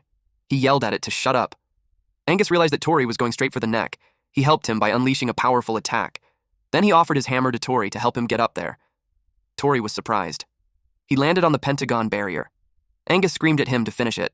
Tori jumped toward its head, but he could not use a weapon, and he could not use attack magic either. All he had was imagination. He unlocked the storage and took out the Rockbird's magic crystal. A little flashback. He remembered when Liam mentioned that their kitchen knife was getting dull. Liam asked where he had put the whetstone. He recalled that Sasha had been using it to play, but she could not remember where she left it. Liam pointed out that if she did not put things back, they could not find them when they needed them. Hearing that, Tori decided to take matters into his own hands. He used honing on it. Liam was impressed that the knife was sharp again. Sasha called it amazing. They told him that when it came to things like this, he was the best. They also said that his magic was incredible. Then, back in the present, he realized he had both a magic crystal and life magic, and no one understood life magic better than him. He combined the Rockbird magic crystal with his honing. A golden light burst out. Tori put all his strength into it, to create Wingbeat Slice. Clegg asked if he was able to get the head. They all watched carefully. Kahal looked optimistic about it, but Beard told him it was too bad, because all Tori did was cut the skin. The basilisk sprayed poison at him. Everyone got worried for him. The situation was bad. He took the full blast of the poison. He was hurting so much. It felt like his body was being stabbed with needles. He could not believe Neil went through that, as well as Mina, Kahal, and everyone else too. Thinking about them made him even more determined. They all needed the basilisk's magic crystal. He knew he was nothing if he just suffered and stopped there. He became determined to get that magic crystal. He was almost there. He focused, thinking the basilisk's head just needed to come down a little more. His eyes were blurry, but he could see someone place a hand over his and asked him if he was still alive. He was left confused. Everyone was shocked when they saw who it was. Kahal got mad at that person, asking why he was there. Angus was left speechless. That person was Neil, and he was supporting Tori. Neil asked Tori if he was still alive. Tori could not believe his brother was there. Neil told him he had fought well. Tori wondered if he was just hallucinating from the poison. He could not understand why his brother was there. He lost strength. Neil saw that he was poisoned all over. Then, he called Angus to take care of Tori. Tori was confused by his brother's actions. Neil told him to leave the rest to him. He took out his axe and announced that he would take care of the basilisk. He declared that he would turn it into dust with his axe. Tori was surprised and confused when Neil vanished. When he appeared again, he was already near the basilisk's head. He slashed its body, making it scream loudly, and it prepared to counterattack. Neil saw it, so he stepped on his axe and launched himself in the other direction so he could evade the poison it sprayed. Mid-air, he turned and aimed his axe forward to cut through the basilisk's mouth. The others watched in shock, calling his move amazing. They could not understand how he was swinging such a massive weapon so easily. Some wondered if he was just enduring the basilisk's poison. Others immediately denied it, saying that was impossible. Mina and Clegg saw that he used enhancement magic. Tori was surprised. Then Angus grabbed him and asked if he did not even know his own brother's magic. He informed him that it was Neil's specialty, a composite enhancement magic. Power surrounded Neil and began to surge. It boosted everything: stamina, defense, magic duration, attack power, and agility. He stacked every physical enhancement possible to crush his enemies. All they saw was a flash of white light tearing through fresh bone, leaving nothing but ruin. Neil, the man known as the White Breaker's Spear, is the most powerful adventurer among them. Kahal commented that for a sick man, Neil really loved to show off. Angus replied that Kahal and Neil were alike in that way. Tori stood there amazed. Angus glanced at him. He wondered if Neil had come to save his little brother or to undo the past. With Neil's condition, Angus also questioned whether he could defeat the basilisk on his third attempt, 6 years earlier. A group of adventurers stood before a dangerous frontier. One of them asked if the land ahead was truly unexplored territory. Another confirmed it was, explaining that quest rank depended on how dangerous the land was. They wanted the Adventurers Association members' opinions before beginning the survey. Since it would be a major investigation, 2 specialists had been called in. They were Tori's parents. They pointed out that monster hunting grounds were not lacking, but the number of adventurers kept rising. They guessed it was because technology powered by magic stones had been advancing quickly. Since monster activity was low during the day, they decided to measure the mana levels first. They had also brought Neil with them. He wanted to become an investigator too, so this was his chance to observe real fieldwork. One of the members mentioned they had 4 children.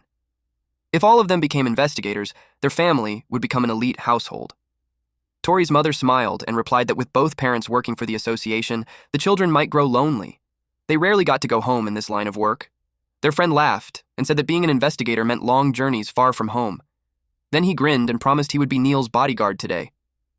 But in that moment, Neil suddenly felt something. In the blink of an eye, that man was swallowed whole by the basilisk. Everyone froze in shock. They had been completely caught off guard. Panic erupted as people screamed for everyone to retreat. The guards quickly formed a defensive line, determined to get the investigators out first. In the middle of the chaos, Neil stood frozen, unable to move. He was the basilisk's next target. His father shouted his name. Then his dad ran straight toward him and was eaten instead. Neil saw it all happen with his own eyes. His mother grabbed him and tried to pull him away. Neil desperately tried to tell her what had happened to his father. But before he could, she was eaten too. As she vanished, she apologized to him.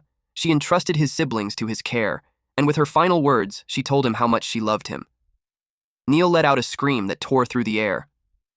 After that day, he became an adventurer and never stopped hunting this basilisk. 3 years ago, he finally found it, and he believed it was fate. but back then the poison struck him down, forcing him to taste that same bitter defeat once again. But now, it was his turn. He would not stop until he was satisfied. Neil declared that the basilisk was obligated to face him. Neil's eyes turned sharp. He cut straight through the basilisk's body. Tori froze. He kept staring at his brother, and he couldn't believe it. He couldn't believe that was his brother. The gap between them hit him hard. He realized he was nothing compared to him. His mind filled with thoughts. It broke when Angus asked if he was scared. Angus said that 3 years ago, Neil looked just like that when he faced the basilisk. It was clear Neil wasn't hunting. He was trying to kill it. He was enjoying its suffering. And it wasn't just because he was poisoned. Neil told him not to tell Tori. That's how deep his hatred ran. Then, Angus dropped Cahal beside Tori. No matter the reason, he knew Tori didn't want to see Neil like this. He admitted he owed Neil for what happened 3 years ago, and he would repay that debt now. So he rushed forward. Cahal got annoyed. In the end, the Whitebreaker spear was taking all the glory. Out of nowhere, Beard spoke, bringing bad news. It said the basilisk hadn't taken real damage, and Neil was already reaching his limit. This shocked Tori. Beard explained that Neil was burning his own life to use that magic. It shined because it was the flame of someone about to die. It warned that if this kept going, Neil wouldn't survive. And if Tori's spirit broke and he couldn't move, that would be a problem for Beard, too. So, it made an exception. It would grant him another step.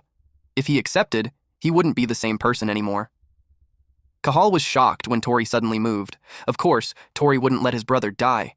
He was going to save him, even though his body was already weak. Meanwhile, Angus and Neil fought side by side. Angus realized even Neil's boosted attacks weren't working. Worse, the basilisk's scales were already healing. Neil had completely lost control. He cursed in frustration, realizing something was wrong with Neil. It didn't look like he was even trying to coordinate his attacks anymore. He thought the basilisk's poison was already messing with Neil's mind. Neil was panting. He felt his heart tighten, but he forced himself to hold on a little longer, to avenge his parents. He was about to strike when someone grabbed his weapon. He froze. Tori gritted his teeth.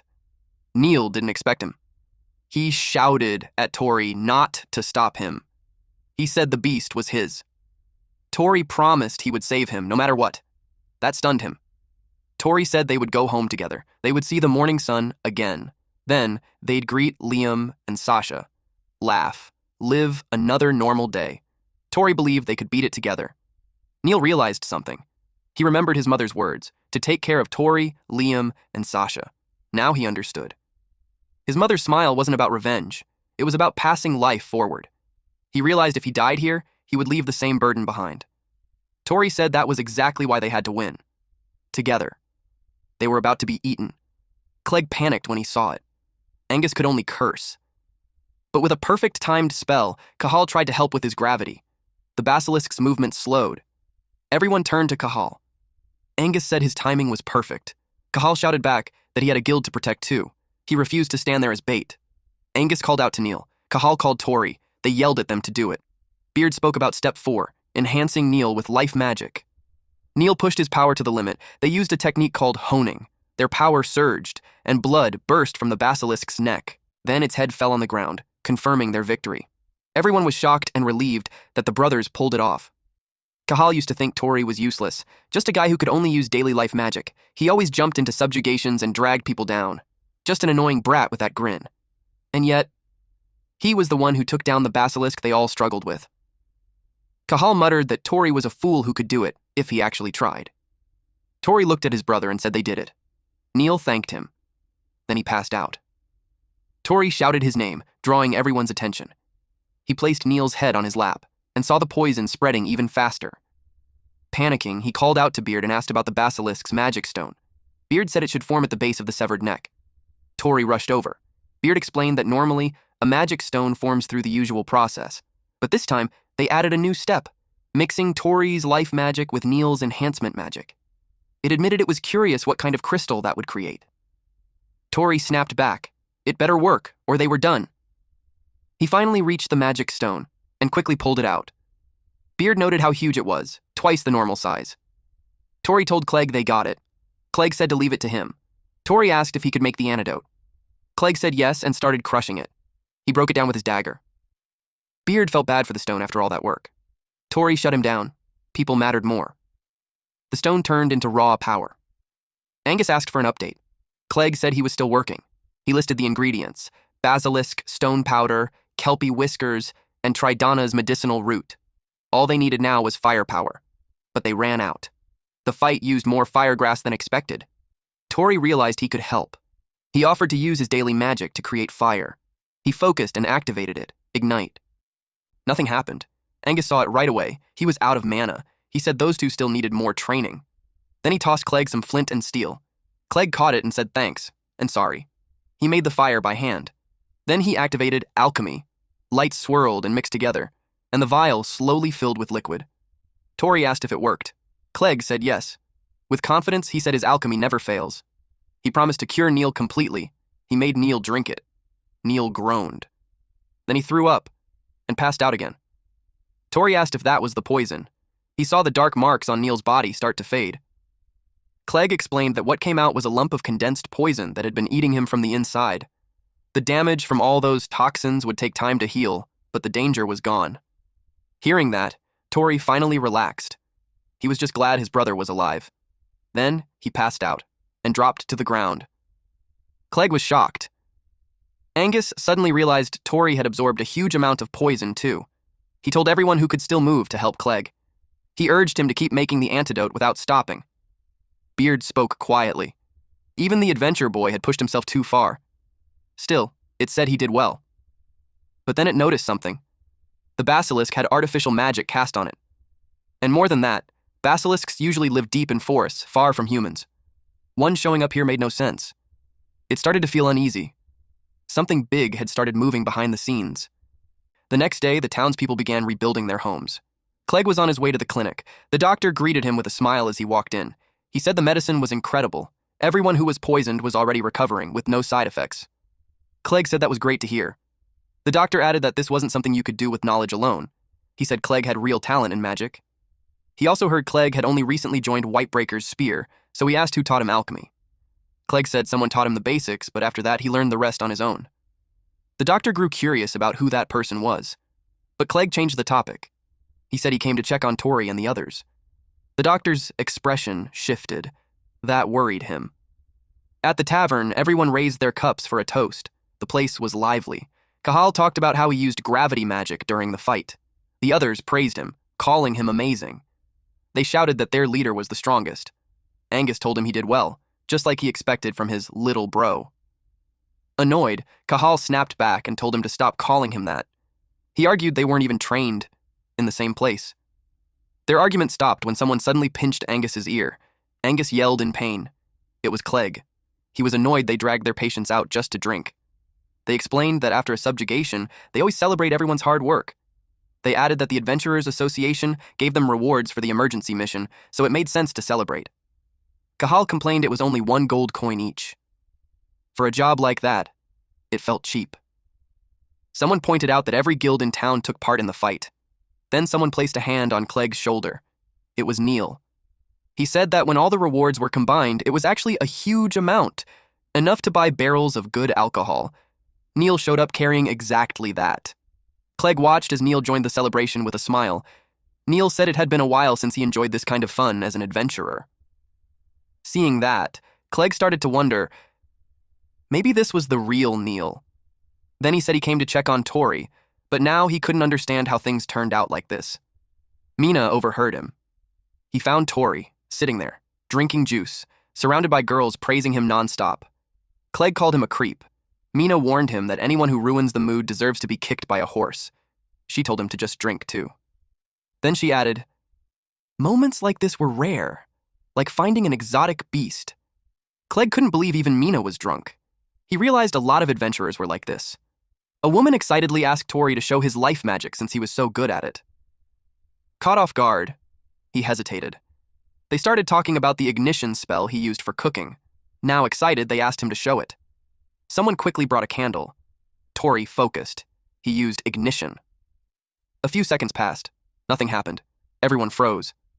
Tori was confused. He admitted it wouldn't light. And just like that, the whole tavern burst into laughter. Cahal scolded him, saying he missed the perfect chance to impress everyone. He complained this always happens with him.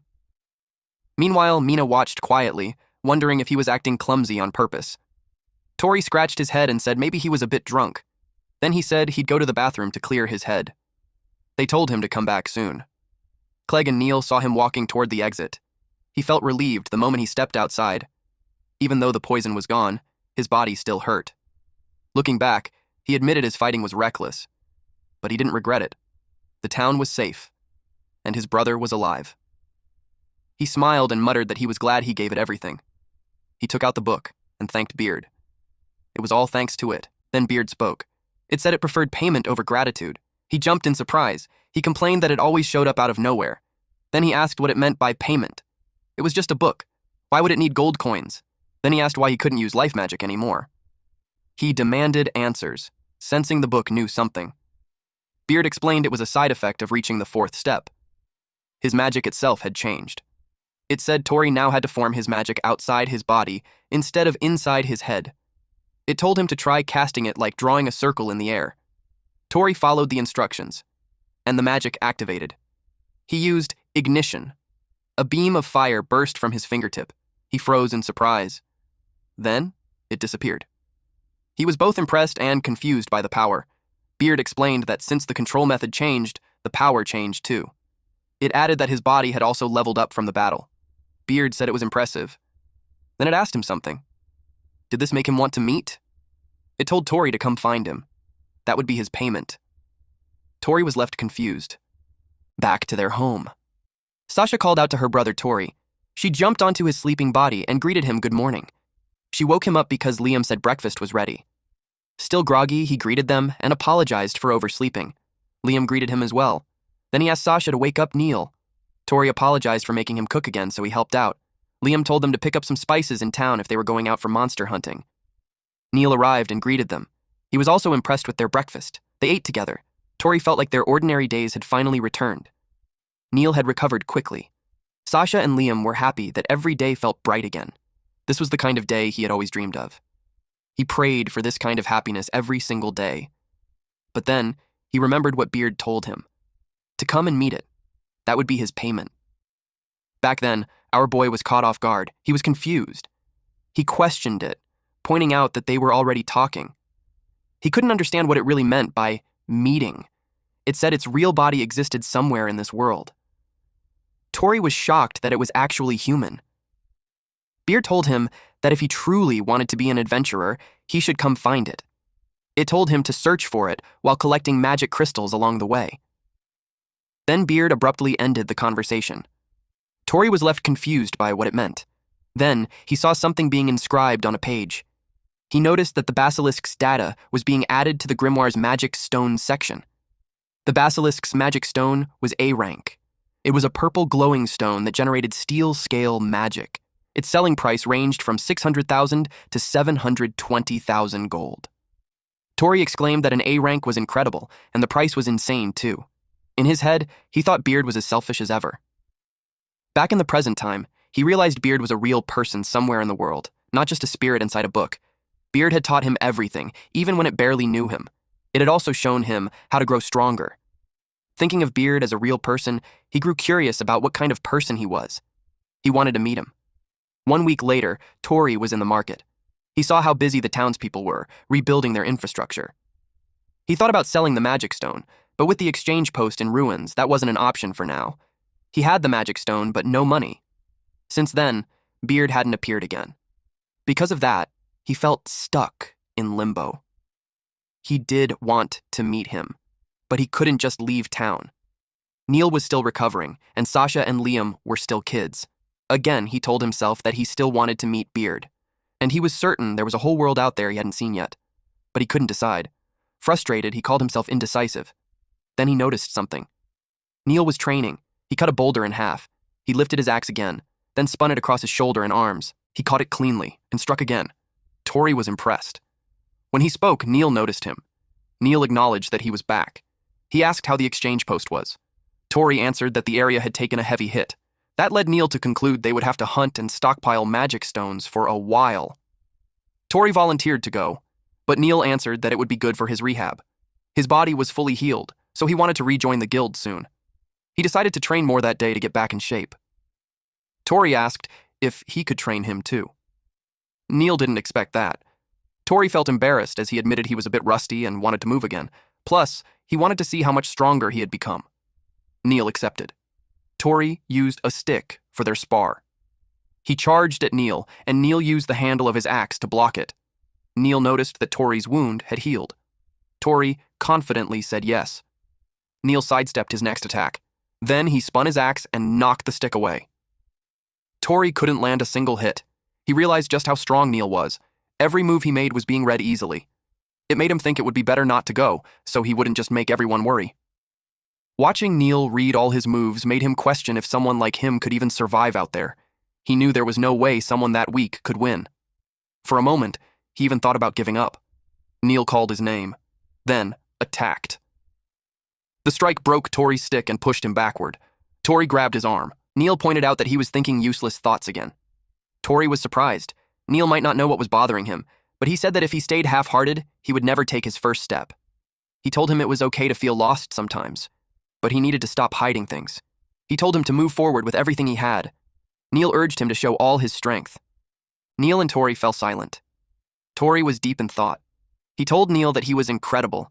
He admired how he could figure things out from just a short fight. Then he decided not to hide anything anymore. Neil didn't expect that. Tori touched his necklace. He shared that the necklace Neil gave him allowed him to meet Beard. He even thought that Neil was the one who was supposed to find the book. Then he asked if Neil was willing to hear everything. He had a lot to say. Neil, of course, was ready to listen. So Tori told him everything. He talked about the book he found in the cave. He explained how to obtain magic crystals, and the magic connected to them. He even shared that Beard told him to come find him. But he still didn't know where Beard actually was. Through it all, Neil simply sat there and listened. He didn't interrupt even once. Neil realized that the world was full of strange things. He knew the magic necklace had that kind of power. He said the world was filled with things he never knew about, especially magic like that. He found it troublesome that Beard told Tori to come find him without saying where. To him, that sounded arrogant. Tori agreed that Beard was a selfish, overbearing jerk. Then Neil asked to see the book. Tori took it out and showed it to him. Neil looked at the book, but couldn't see anything. Tori confirmed that he was the only one who could read it. Neil focused on it. Then, he struck it. Tori was shocked. Neil could tell something was really there. Because of the attack, Beard woke up. It commented that it was powerful mana. Tori was startled when it spoke. Neil simply watched their interaction. Beard asked why he was still in town. It thought they were just having a small sibling quarrel. Tori snapped back, calling it selfish, insisting he never said he was going. After a brief pause, Neil spoke and told him to go. Tori was confused. Neil knew Tori was hesitating because he wanted to meet him. He pointed out that it's not like he couldn't go. He said that if Tori called himself an adventurer, then he should take that first step. The word adventurer caught Tori's attention. Beard pointed out that his guardian had already given him the green light, so everything was fine. But Tori was still unsure. Then suddenly, he felt something. Neil attacked him. Tori was caught off guard, while Beard sounded amused. Tori asked what he was doing. Neil told him he would be his opponent until his hesitation was gone. Of course, Tori didn't expect that. Neil told him that the outside world wasn't just filled with strong monsters. He would meet people just as strong. He told him to think of this as a farewell gift. He told Tori to come at him with everything he had, to show his first step. Beard was impressed. It said that if Tori couldn't even beat his own brother, then his journey would end before it even began. Tori didn't understand what he was supposed to do. Neil reminded him that his enemies wouldn't wait for him to be ready. He attacked, and Tori had to duck. Neil used muscle enhancement on his right arm, then he swung his massive axe like it weighed nothing. Tori barely dodged. He asked if Neil was serious. Neil told him to be serious too. He made it clear that if Tori couldn't beat him now while he was still recovering, then he wouldn't stand a chance in the future. Hearing that, Tori clicked his tongue. He steadied himself. Then he used ignition. But in the next moment, Neil vanished. He appeared behind Tori and said he was too easy to read. Tori got hit on the head. He asked if Neil was really still in recovery. Neil noticed how much Tori's life magic had improved and asked if it was because of the book. Tori opened his storage and took out an Earth Panda magic stone. Then he attacked Neil using vine magic. Neil cut the vines down. Tori was shocked. Neil had now seen Tori's real strength. He laughed and said Tori was still as tough as ever. From that point on, he said he wouldn't hold back anymore. Tori's eyes sharpened. He was determined to show Neil everything he had. Meanwhile, Sasha rushed over to Liam to report an emergency. She told him that Tori and Neil were fighting. Liam was confused, so she told him to look. They saw Neil swing his axe at Tori, and Tori jumped back to dodge it. They were both serious, but Liam didn't seem worried. He told her they were probably fine. In fact, it looked necessary. Sasha didn't understand what he meant. Liam explained that back then, when Tori wanted to become an adventurer and refused to listen, Neil would handle it like this. Then, Liam added that whenever something new was about to begin, they would overcome something greater than who they used to be. Beard pointed out that Tori couldn't even see the opportunity right in front of him. It asked if he wanted advice, but Tori refused. Tori felt this was something he had to do with his own strength. If he lost here, he felt like he wouldn't be able to do anything later. So, he decided to put everything into this fight. He unleashed his full power against Neil. He took out the basilisk's magic stone from his storage. Then he used its steel scale magic on his right hand. His hand turned into a basilisk's claw. Neil tried to strike it with the back of his axe. It held firm. But Tori struggled to control the magic stone. It was too large. Still, he believed that with this power, he could finally fight Neil on equal footing. He declared he was coming. Then he charged forward. Neil watched him closely, but Tori tripped. He crashed to the ground. Then he realized his brother had disappeared again. Neil appeared behind him, the blade of his axe stopping just an inch from Tori's face. Just as Tori expected. He couldn't win. Neil let out a breath. Then he burst into laughter. He admitted that Tori had gotten stronger. Tori didn't expect that from him. Neil pointed out that there was a gap in experience between them. But if Tori had mastered the power of the magic stone, the outcome of the match would have been uncertain. He found it impressive that Tori could even block his axe. Because of that, he felt reassured sending him off. He told Tori to go and see the outside world. Tori was speechless. Neil continued, saying he should go not as Neil's brother, but as a full-fledged man, because he had the potential to become the strongest adventurer.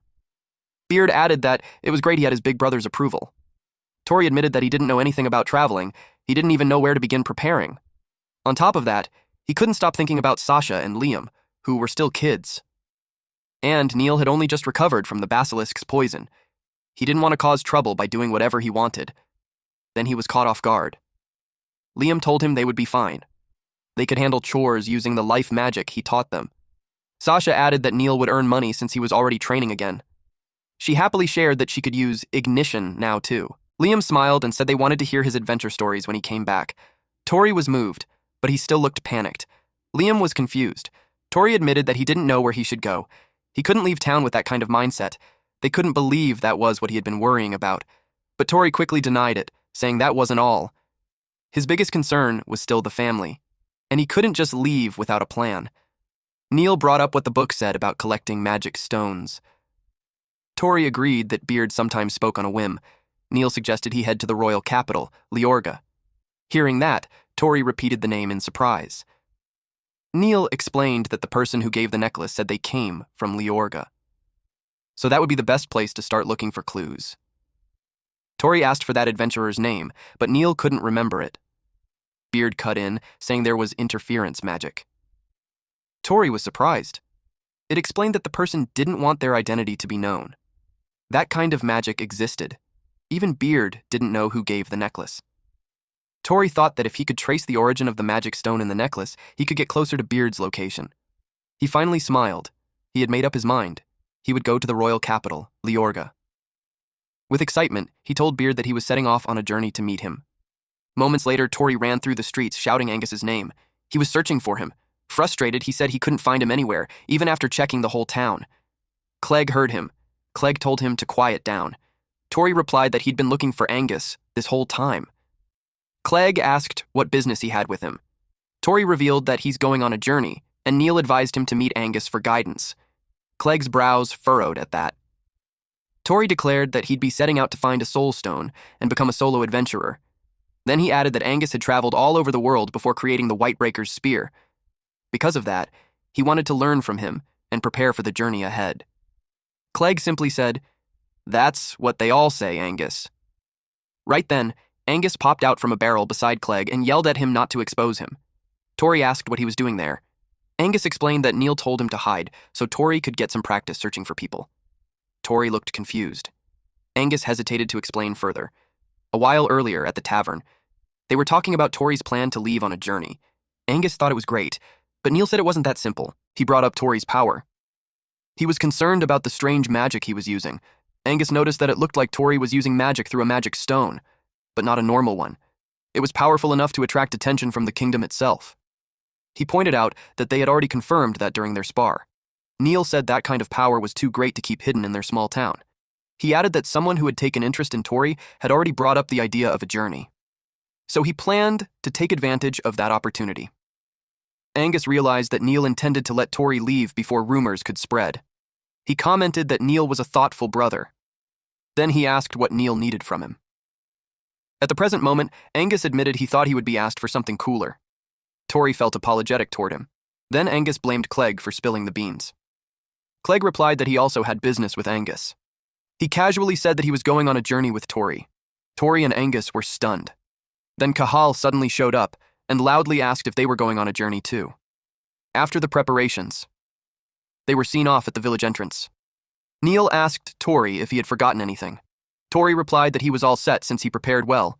Angus asked if he had the travel book he gave him. Tori took it out and said yes. Tori then asked Clegg if it was really okay for him to leave town. He remembered that his brother had been sick. Clegg answered that he had recovered thanks to the basilisk's magic stone. Then he thanked Tori for it. Tori said it was nothing, but he found it strange that Clegg was being unusually honest. Mina reassured Tori that his brother and sisters would be taken care of by the town's guild. She told him to enjoy his journey to the fullest. Tori started to apologize, but she stopped him and said that a thank you was enough at a time like that. Tori smiled and thanked her sincerely. He then told Clegg to thank Mina too. Clegg thanked her and promised to send his brother's living expenses every month from his guild savings.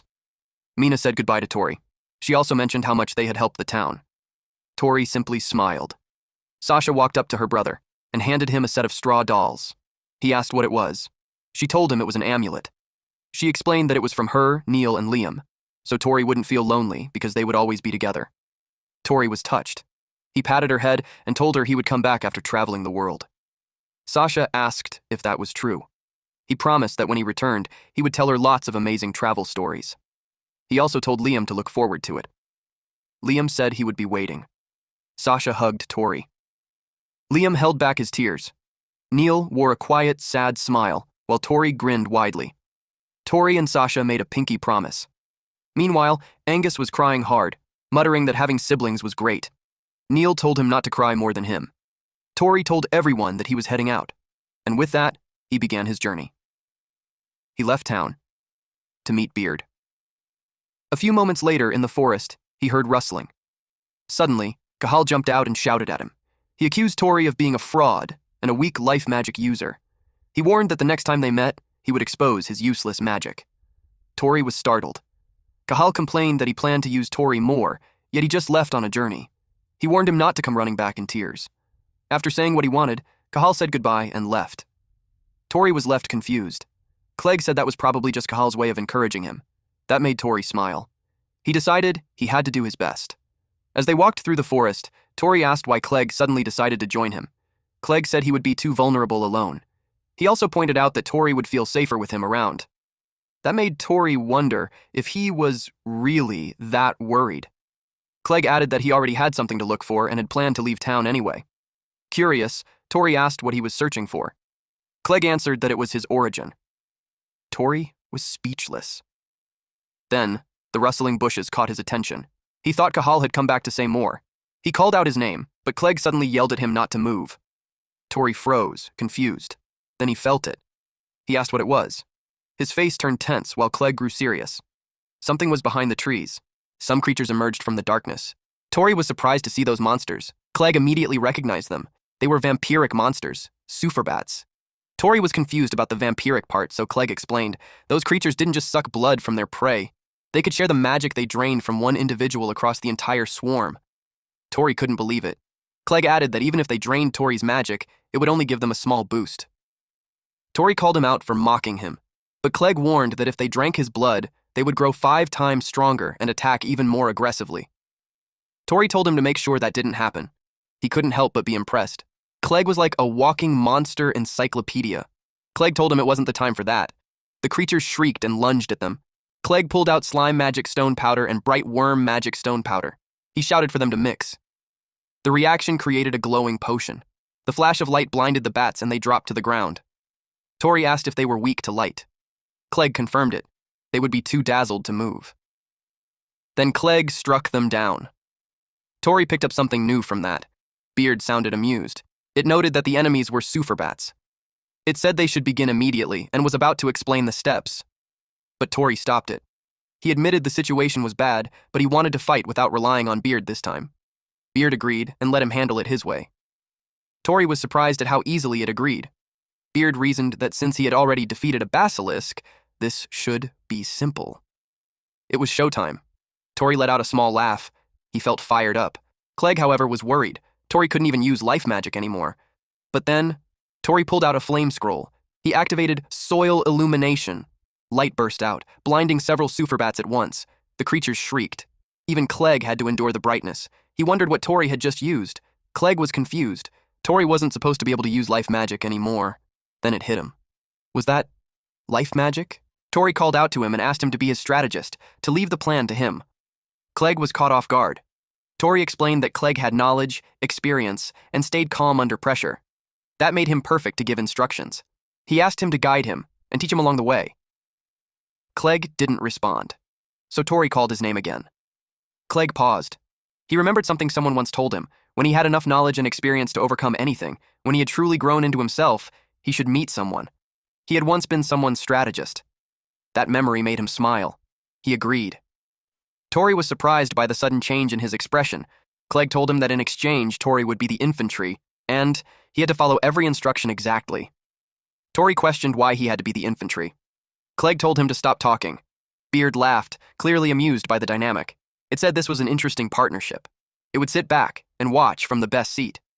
Tori told it to stay quiet since it couldn't even see Clegg. Then suddenly, they both reacted. The superbats were coming back. Tori noticed their numbers had increased. Clegg asked if his other life magic spells, aside from illumination, were stronger too. Tori said yes. There were different kinds now, but they needed extra steps just to gain a small boost. Clegg said that compared to the basilisk, these things were nothing but gnats. Tori said he was counting on him. Then suddenly, Clegg scratched his arm. Tori was alarmed. He asked what he was doing. Clegg reminded him that superbats were vampiric monsters, and his blood was packed with magic power. To them, it was the ultimate feast, and with that, he planned to wipe them out. Clegg took out mandrake powder and dried mint. He smashed the vial onto the ground. The strong smell instantly caught the attention of the superbats. Every single one of them flew toward the spot where the vial shattered. Tori stared in shock. The monsters were actually retreating. Clegg explained that superbats were extremely weak against powerful smells. He told Tori to carefully watch their movements. Tori immediately focused, and soon, he sensed where they were heading. The cave.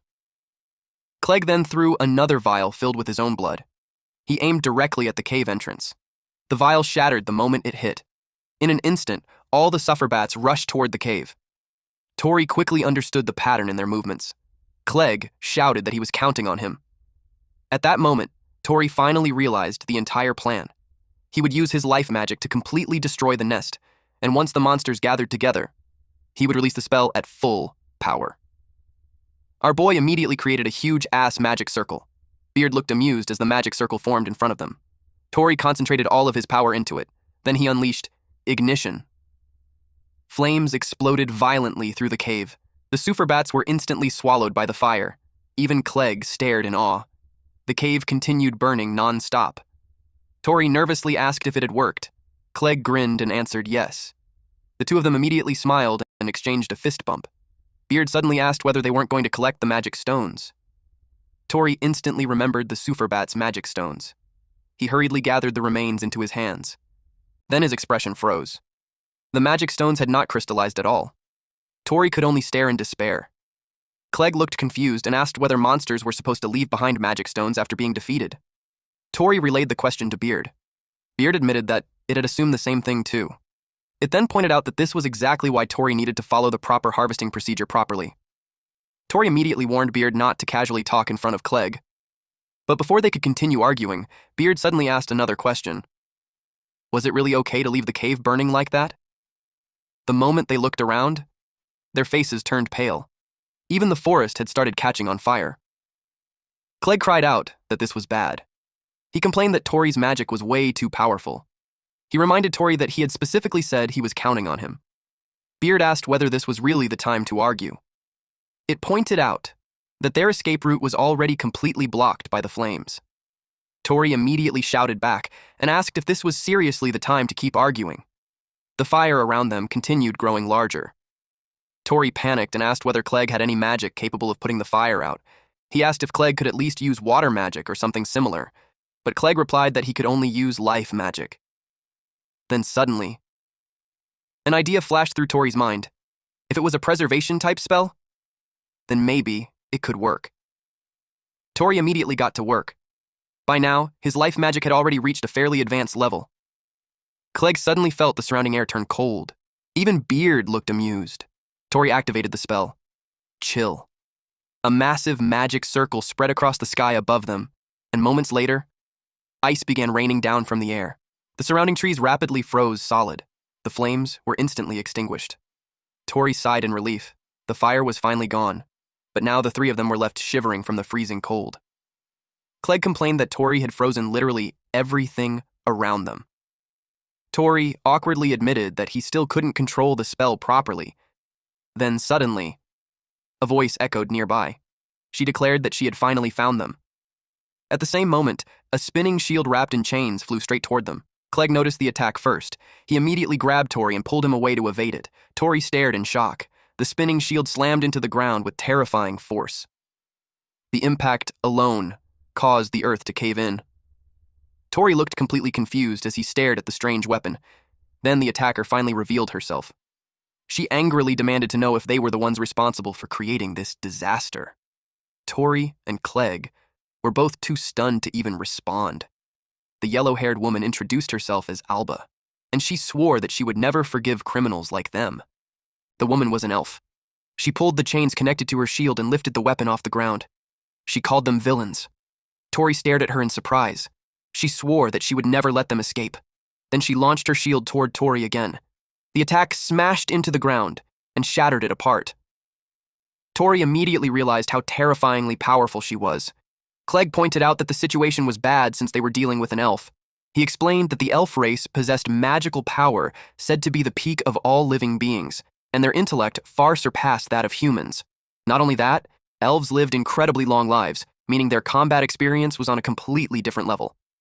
And on top of all that, an elf's magic power was said to be around 10 times greater than a human's. The spinning shield suddenly flew toward them again. Tori quickly ducked to avoid it. Then she immediately launched it at them once more, forcing Tori and Clegg to keep running. Tori shouted that he didn't remember ever doing anything that would offend an elf. But Clegg immediately pointed out that he had burned an entire forest and then frozen the whole thing solid afterward. The elf yelled at them to stop pretending. She accused them of being the ones who attacked their village. Tori asked in confusion what she was even talking about. She grew even more annoyed at his clueless act and declared that he wasn't fooling her at all. She called him the worst while continuously attacking him with her shield.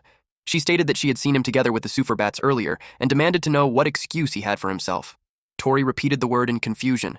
Superbats? Even Clegg looked confused. She was obviously talking about the monsters they encountered earlier. Tori barely avoided another attack.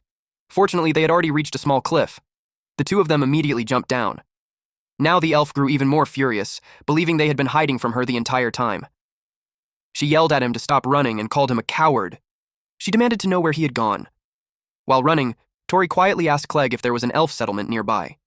Clegg replied that elf settlements normally shouldn't exist this close to human territory, but after seeing everything, he wasn't so sure anymore. Tori quietly agreed. Then he shouted toward the elf that they had absolutely nothing to do with the Superbats and that this was their first time entering the area. He admitted that burning the forest had been their fault and offered to apologize, begging her to at least listen to their explanation. But she immediately screamed at him to shut up. She revealed that once they disappeared, the Superbats would regain their senses, and the village would finally return to normal. Tori and Clegg reacted in complete confusion, unable to understand what she meant. Clegg admitted that he had no idea either. But there was one thing he noticed. Despite being an elf, she still hadn't used a single spell. She had only been attacking them with her shield the entire time. That made him feel like she was testing them for something. Then suddenly, she noticed him. Now, she had finally located where they were hiding. Tori couldn't believe that she had already spotted them. Clegg informed him that elves naturally possessed incredibly sharp eyesight. He told Tori to move back immediately, but at that exact moment, a superbat suddenly attacked him. Clegg was slashed across the shoulder. Even Alba looked surprised by the sudden attack. Tori immediately became concerned. Then all of them noticed the incoming swarm of bats approaching from above. Tori quickly asked if Clegg was okay. Clegg groaned in pain while holding his shoulder. At the same time, Alba started reconsidering her assumptions. She realized that they might not actually be controlling the bats after all. Tori suddenly wondered if one of the monsters had escaped earlier when he burned the nest. The moment that thought crossed his mind, his expression froze in shock. More bats were arriving. He shouted in disbelief and asked why there were still so many left. Then Beard finally explained the reason. It told him that the bats had drunk Clegg's blood earlier, which made them significantly stronger. Tori couldn't believe what he was hearing. Beard explained that bats were hive-mind monsters that shared the magical energy they absorbed through blood. The one that escaped after Tori used life magic most likely spread that power to the rest of the swarm, and now the entire group had regrouped and returned while following the prey their comrade had discovered. Tori stared in disbelief. Then Beard added another terrifying detail. The bats had already marked Clegg as their source of nourishment, which meant that unless they completely wiped out every single bat in the area, the hunt would never end. Meanwhile, Beard sounded completely entertained by the situation. It declared that things were finally starting to get fun now. The bats attacked. Tori immediately grabbed Clegg and warned him to watch out. He carried him over his shoulder, but Clegg shouted that he could still run on his own. Tori immediately told him to shut up and stop trying to act tough. Alba looked completely flustered by the scene. Tori noticed her reaction. Without hesitation, he grabbed her arm. The sudden contact shocked her. Then he dragged her along so all three of them could escape together. Alba looked confused and asked why they were running in the first place. She told them they should just order the bats to stop. Tori immediately cut her off and shouted that he had been telling her from the beginning that it didn't work like that. He warned her that once the monsters suck someone's blood, that person would become their prey as well. Clegg noticed the swarm rapidly catching up behind them, and his condition wasn't looking good either. He quickly pulled out several vials.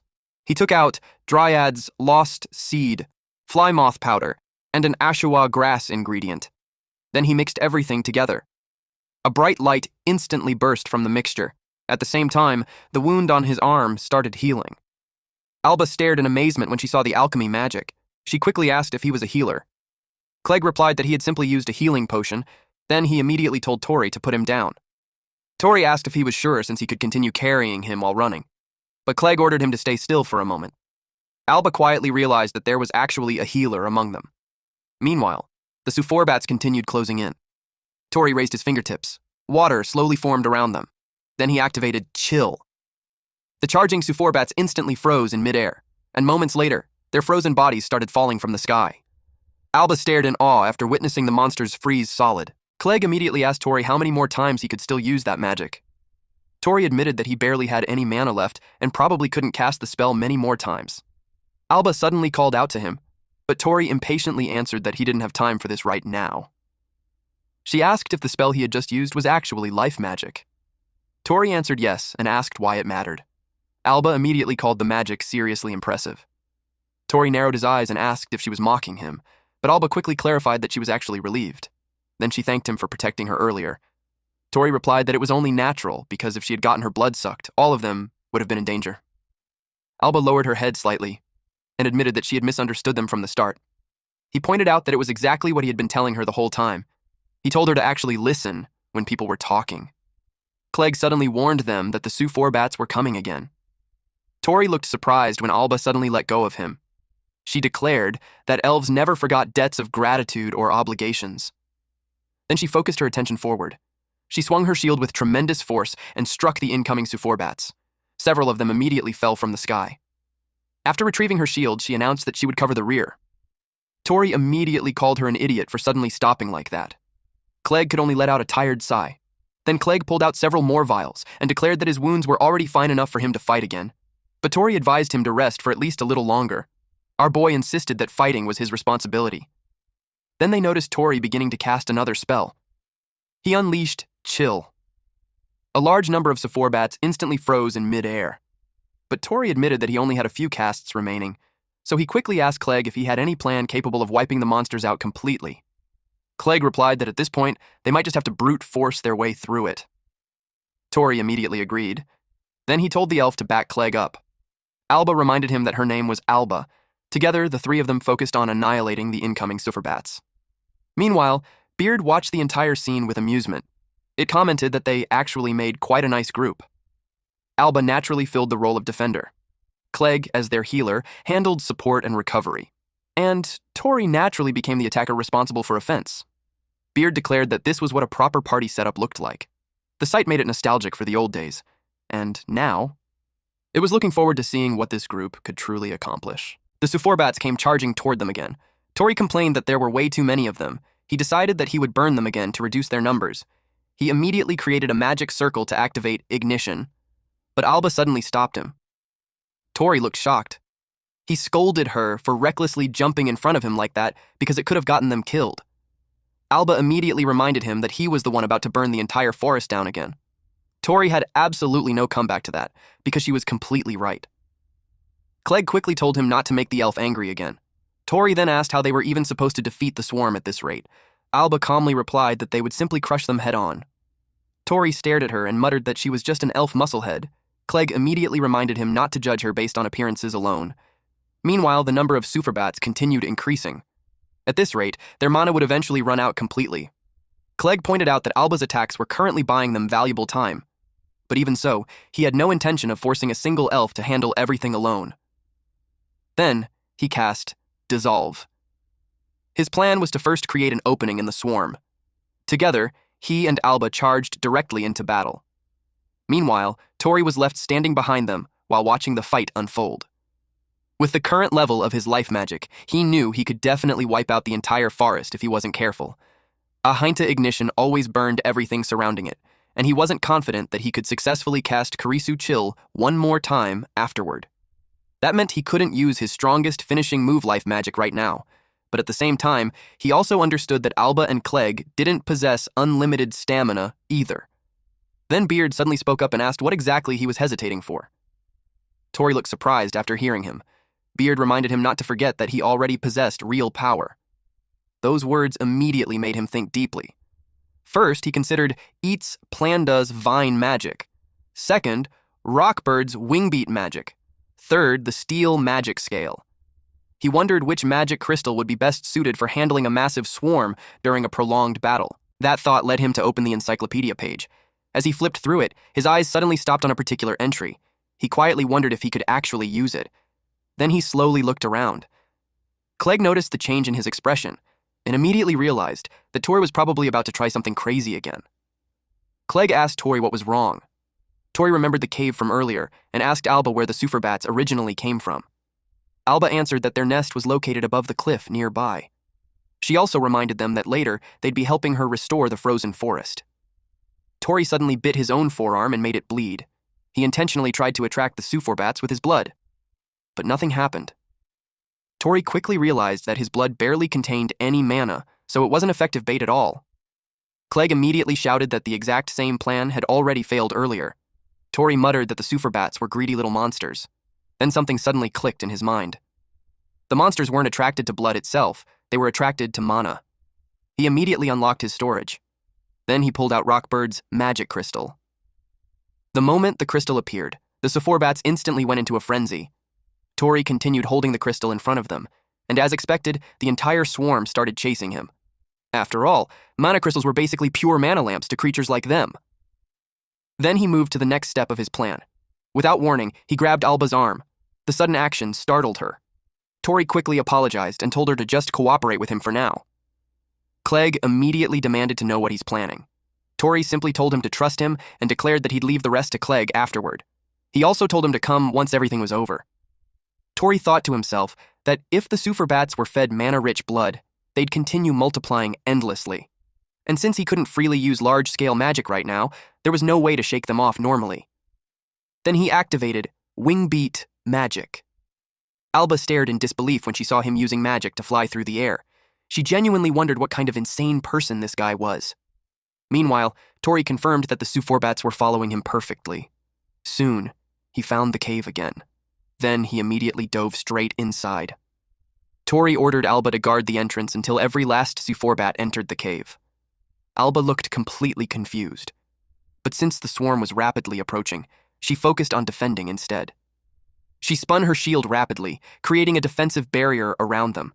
Then she demanded to know what exactly he was planning to do in a place like this. Tori prepared to cast another spell, but just before activating it, he stopped for a moment and admitted that he was about to do something incredibly reckless. And according to him, the final step depended entirely on Clegg. Alba had absolutely no idea what he was talking about. Then she noticed even more Suforbats pouring into the cave. She declared that every nearby Suforbat had already gathered inside. Tori apologized to her in advance for dragging her into this mess. Then, he confidently assured her that everything would definitely work out somehow. That reassurance only made Alba even more nervous. Tori admitted that the monster he was about to use was an enormous pain to deal with, which was why he originally didn't want to rely on it. Then he activated Strala's storage unlock and called forth the basilisk's magic crystal. Tori declared that the rest was now in the strategist's hands.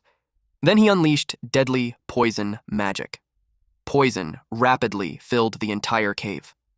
After the Suforbats were completely dealt with, Tori suddenly got smacked on the head hard enough to leave a huge bump. Naturally, the one who hit him was Clegg, who looked genuinely furious. Tori awkwardly tried to laugh the situation off. Clegg stated that every Suforbat in the area had been wiped out by the poison. Then he demanded to know what Tori would have done if he hadn't been there to save him afterward. Tori immediately answered that he completely believed Clegg would rescue him no matter what. He confidently declared that he trusted him entirely. Clegg became completely speechless after hearing that. Tori then pointed out that somehow they still managed to pull everything off in the end, and that was what truly mattered. Alba immediately shouted at him, asking how this situation was possibly something worth celebrating. She angrily complained that she had nearly died because of that idiot. Then she outright called Tori complete trash. She loudly declared that she absolutely refused to forgive him. Clegg immediately agreed and stated that he wouldn't forgive him either. Meanwhile, Tori continued insisting that they technically won in the end, but Alba refused to let the matter go so easily. Moments later, Tori held the remains in his hands, but the moment he touched it, the material crumbled back into ordinary sand again. He sadly realized that turning it into a proper magic crystal really wasn't easy. Clegg asked if he had failed again. That was when Tori learned that creating magic crystals wasn't guaranteed to succeed every time. Suddenly, they heard a scream nearby. Tori immediately reacted in alarm. The surrounding trees looked terrible. Alba quickly informed them that the forest was rotting this time. Tori immediately realized that the damage came from the basilisk's poison. Clegg added that the poison was even eating away at the soil itself. Tori awkwardly apologized to Alba, but honestly, he didn't even know what else he was supposed to say at this point. Then Clegg suddenly stated that he could fix it. Both Tori and Alba reacted in surprise. Tori immediately asked if that was actually possible. Clegg explained that antidotes worked by breaking down poison itself. Whether the poison existed inside a person or inside the ground, the basic principle remained the same, and according to him, the current damage was still manageable. Alba immediately became interested. Clegg then poured the antidote directly onto the contaminated soil. Alba looked surprised. Clegg asked her how it looked now. He confidently stated that the poison inside the ground should already be gone. Alba confirmed that the poison had definitely disappeared, but the forest still hadn't completely returned to normal. In the end, she simply said that it was fine. Although honestly, she admitted that she had expected him to restore things more perfectly. Both Tori and Clegg immediately fell silent. Tori quietly admitted that the entire situation was his fault. Then he turned toward Clegg for help again, but Clegg apologized and admitted that this was already the limit of what he could currently do. Tori quietly answered that he understood. Then suddenly, Beard spoke up. It reminded Tori that evolved magic existed for situations exactly like this. Tori nearly jumped after suddenly hearing Beard's voice again. He immediately panicked and loudly announced that he suddenly needed to go to the bathroom. Alba looked confused and asked what was wrong with him. Meanwhile, Clegg narrowed his eyes suspiciously. Once Tori finally got away from the others, he immediately scolded Beard and told it not to suddenly talk while he was around other people. But Beard calmly replied that it was about to show him what "it's fine" actually meant. Tori looked confused. Beard proudly declared that it had already cleaned up after Tori countless times before, and according to it, this was finally the perfect time for a long overdue lesson. Then it simply told him to synthesize it. Tori immediately asked what exactly he was supposed to synthesize and how. Of course, Beard was talking about the Suforbat's magic crystal. Tori looked even more confused because every single magic stone he touched immediately turned into sand. But Beard explained that this was exactly why synthesis was necessary in the first place. Tori somehow became even more confused afterward. Then Beard officially began what it proudly referred to as Chapter 6, How to Synthesize a Suforbat Magic Crystal. Moments later, Tori somehow ended up holding a frying pan and a spoon. He was even wearing an apron and a chef's hat, making him look like a completely misplaced chef. Alba immediately looked annoyed. She genuinely thought he was messing with her at this point. But Tori quickly insisted that he seriously wasn't joking around. Then he quietly asked Beard if he really needed to wear such a ridiculous outfit. But Beard calmly replied that if he looked the part, then he would naturally fit the part too. Tori became annoyed after discovering that the outfit was apparently only meant to improve motivation. Beard told him that they should begin. Step 1 was gathering the Suforbat's magic stone. Step 2 was simmering it gently. For that step, Tori used the life magic skill, warming. And step 3 was cooling it slowly. For this part, Tori activated chill. After that, the process was complete. Alba stared at him in confusion and asked what exactly he had just done. Tori casually replied that since it was life magic, pretty much anyone should be able to use it. Alba was about to call it amazing. But before she could finish, Clegg suddenly questioned whether she truly believed that. Then Clegg focused on the object in Tori's hand and asked if it was really a Suforbat's magic crystal.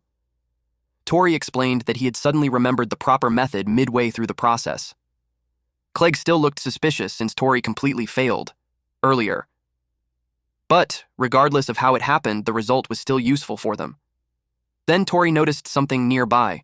He pointed out that there was still some left. Both Alba and Clegg reacted in confusion. Tori was referring to a flower. He gently pressed the Suforbat's magic crystal against it. Then he activated synchronization magic. The entire area suddenly glowed brightly. Alba stared at the scene in shock. Flowers rapidly bloomed throughout the vast field around them. Alba couldn't believe that the dead flowers had actually come back to life. Tori explained that since Suforbats shared a hive mind, he used that same principle to synchronize the healthy flower with all the withered ones nearby.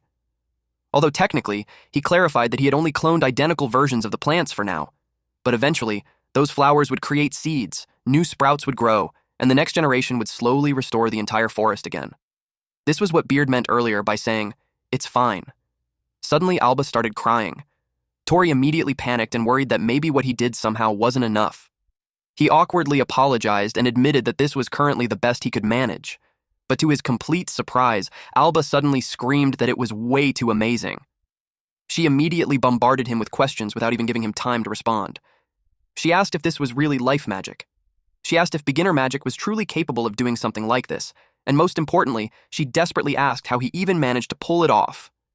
Then, suddenly, she asked him to become her magic teacher. Tori looked completely confused. Moments later, we saw both Clegg and Tori were left stunned and speechless. Apparently, Alba couldn't use magic at all. Tori and Clegg genuinely couldn't understand how that was possible for an elf. Alba explained that she was currently traveling around for training, and she believed that if she traveled alongside an amazing teacher, then eventually she would learn magic too. Tori immediately told her to wait a second and loudly insisted that there was no way he could become anyone's teacher. But Beard calmly told him that it was fine, since he had already earned Alba's trust anyway. Tori immediately whispered back and told Beard to stop casually saying whatever it wanted. He asked Alba if she encountered the Suforbats during her training journey. He remembered her mentioning earlier that the monsters were attacking a village. Alba explained that she had stopped by a nearby village when one of her friends was suddenly attacked by Suforbats.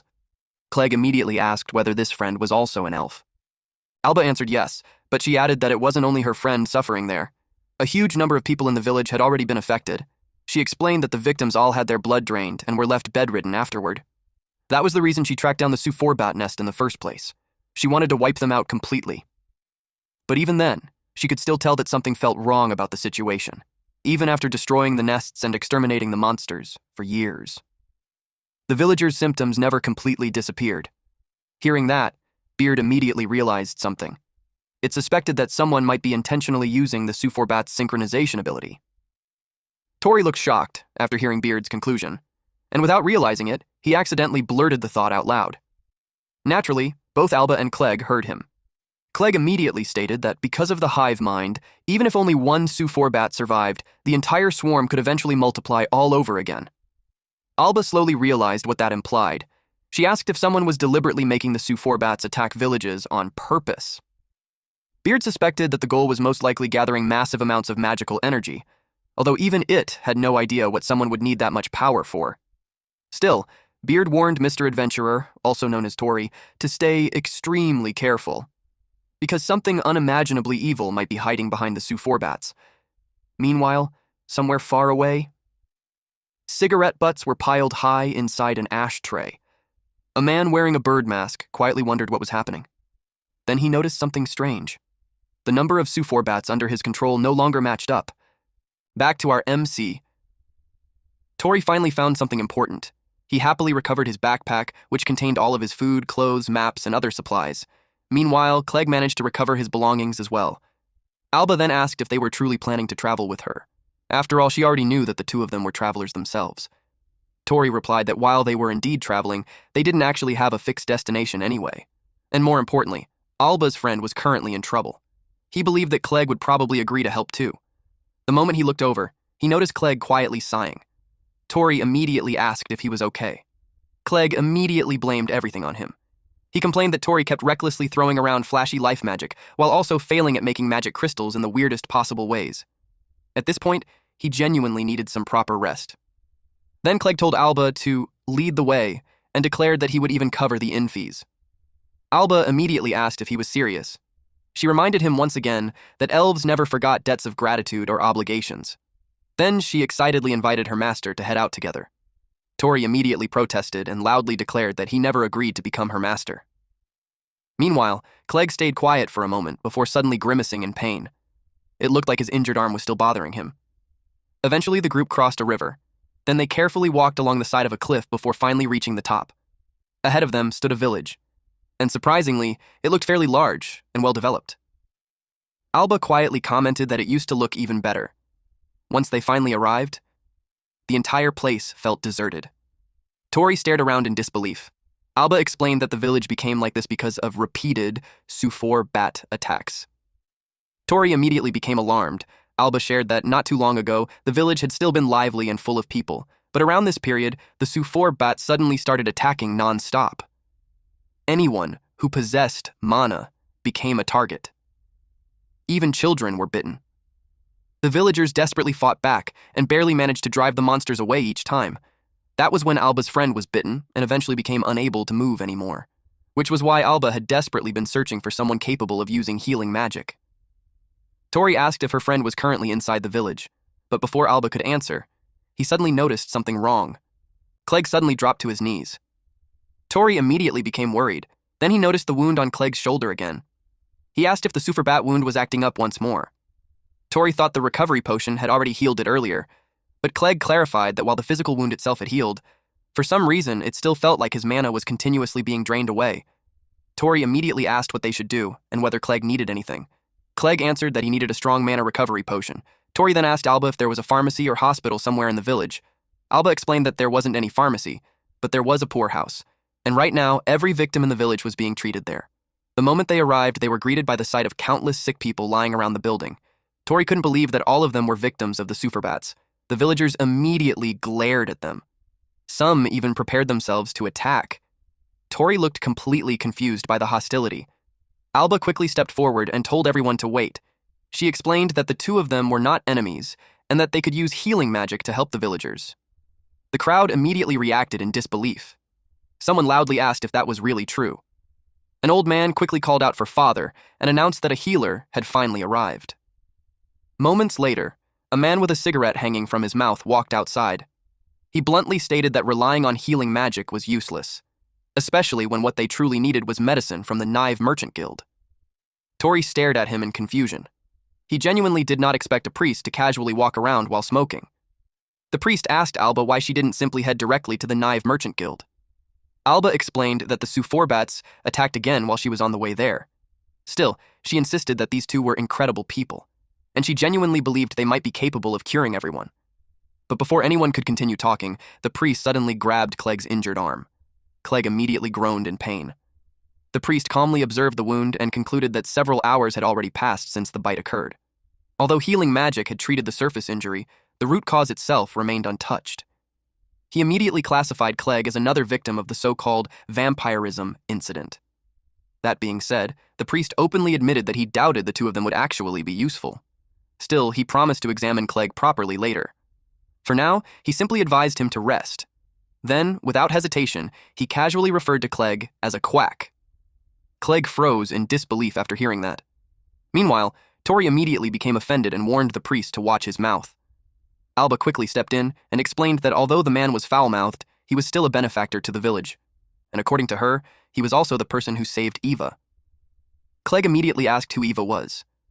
Alba then guided them toward a green-haired girl lying nearby. She introduced Eva as her close friend. Tori then asked what exactly the so-called vampirism incident was. Alba explained that this was simply the name the villagers gave to the condition. Anyone bitten by the Sufor bats would continuously have their mana drained away. And according to the villagers, the victim's life would completely run out within roughly a month. Alba quietly explained that Eva had already been attacked 3 weeks ago. As she said that, the pain in Alba's expression became obvious. There wasn't much time left anymore. Then suddenly, Eva slowly woke up and weakly reached out to hold Alba's hand. Eva weakly called out Alba's name. She mentioned that she heard Alba had gone to the Knive Merchant Guild, so after noticing Tori and Clegg nearby, she quietly asked who they were. Alba immediately explained that the two of them were the benefactors who had saved her earlier. She confidently promised Eva that they would definitely save her too. Hearing those words, Eva smiled weakly. She happily said that if she recovered, then she would finally be able to travel together with Alba again. She also expressed hope that Alba would eventually learn how to use magic. But suddenly, Eva lost consciousness again. Alba and Tori immediately panicked. Clegg quickly checked her condition and explained that she was still breathing. She had simply run out of stamina. After checking her pulse, Clegg explained that while it was weak, she wasn't suffering from any actual disease. The real issue was severe mana depletion. As long as her mana supply could somehow be restored, there was still a chance to save her. Hearing that immediately gave Alba hope again. Clegg looked like he was about to explain something important next, but Tori suddenly became worried about Clegg's own mana condition too. Then, unexpectedly, Clegg exploded in anger. He suddenly shouted and demanded to know what kind of horrifying sanitation management this place had. He immediately ordered everyone who could still move to carry the patients outside and gather every cleaning tool they had available. Tori and Alba were completely dumbfounded by the sudden outburst. Clegg continued yelling at everyone to clean the entire place immediately. He declared that with hygiene, this terrible, even patients who could have been saved would eventually die. Then he turned toward the priest. Clegg demanded to know whether there was a nearby area where Kara fruit grew. The priest answered that Kara fruit could be found on the mountain behind the village, although the fruit itself was far too sour to eat normally. Clegg immediately ordered them to gather as much of it as possible. The priest looked completely confused. Then Clegg repeated the priest's own earlier words back to him. The root cause still hadn't been treated, which was exactly why he had decided to target the root cause directly instead. Then Clegg boldly declared that he would personally cure every single victim there, and after saying that, he immediately told the priest to shut up and actually listen for once. Before casually calling him a quack priest in return, moments later, Tori made a loud noise as he gathered his power.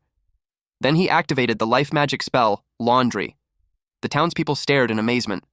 Bubbles floated throughout the air, even though no soap had been used at all. Alba immediately praised her master. Tori instantly corrected her again and insisted that he's not her master. But deep down, he had to admit that being praised actually felt pretty nice. Then suddenly, someone called out to him. It was Clegg. Since the laundry was already finished, Clegg immediately ordered Tori to use magic to blow all the dust out of the room. And after that, he'd also need to repair every bed. Clegg made absolutely sure that Tori's life magic was being fully utilized. As a result, both Tori and Alba ended up working non-stop.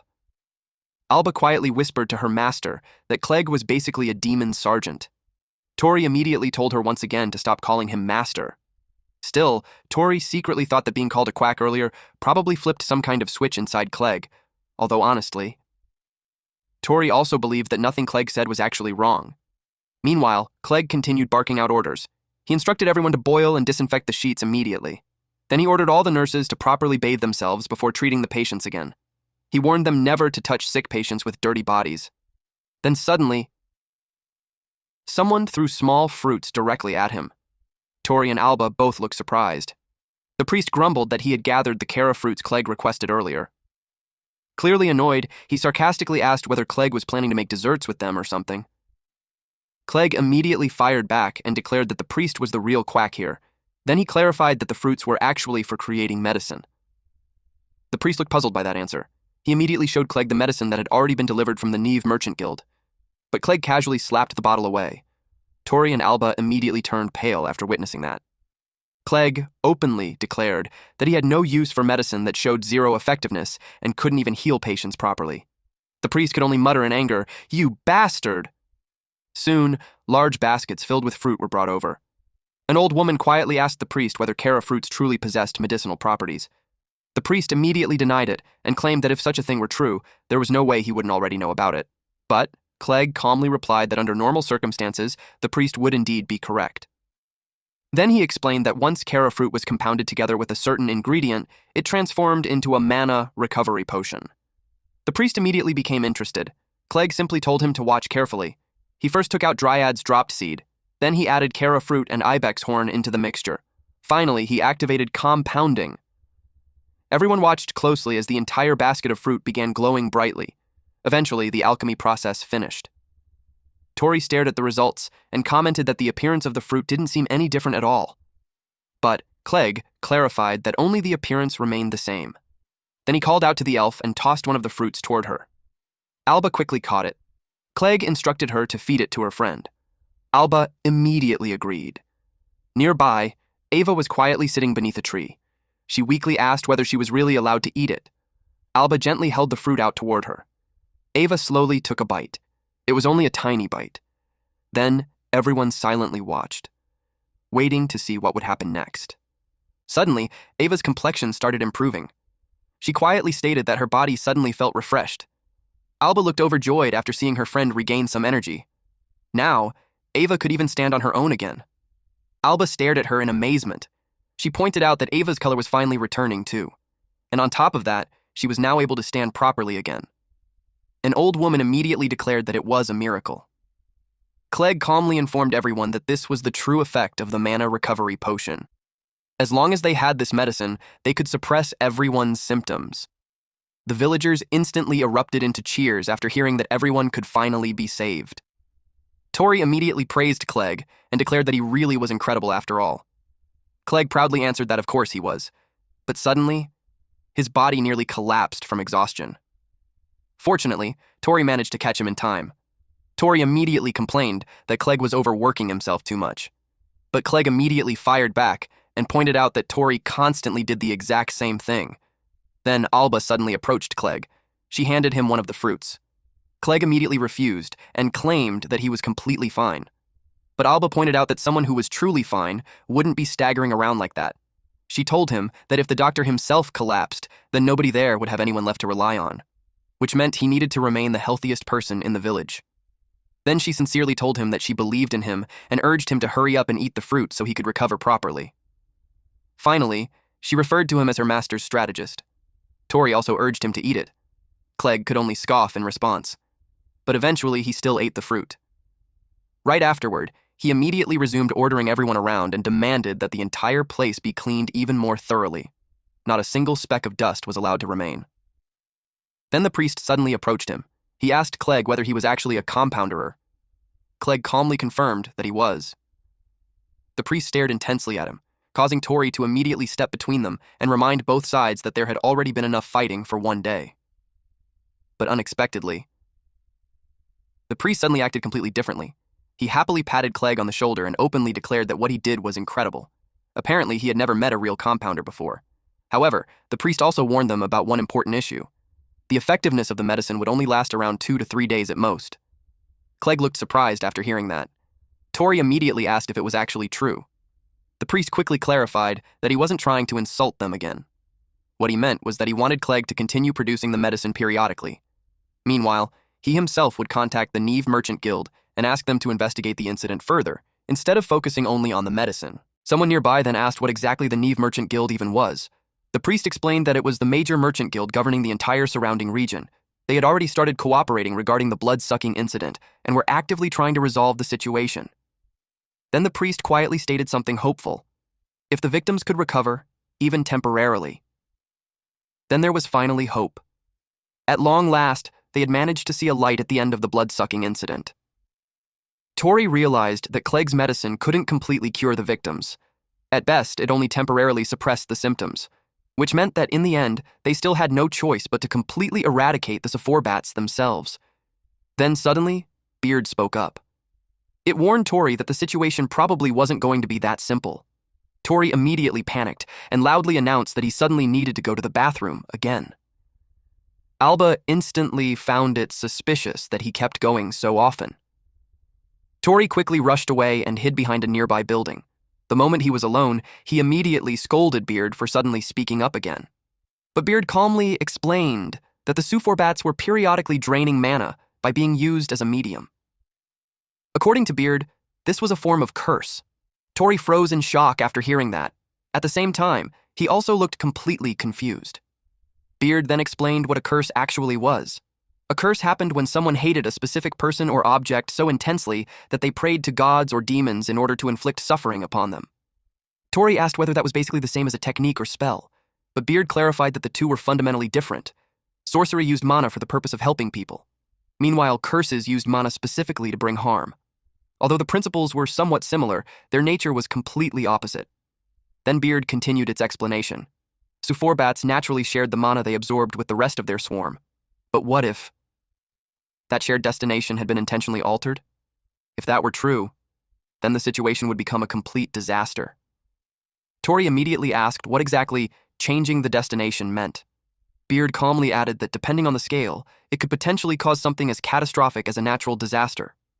Tori became so shocked by what he heard that he accidentally staggered backward and crashed directly into several crates of medicine. He immediately panicked. He couldn't believe Beard casually said something so horrifying and startled him like that. The bottles inside the crates were all medicine. Tori desperately hoped none of them had broken.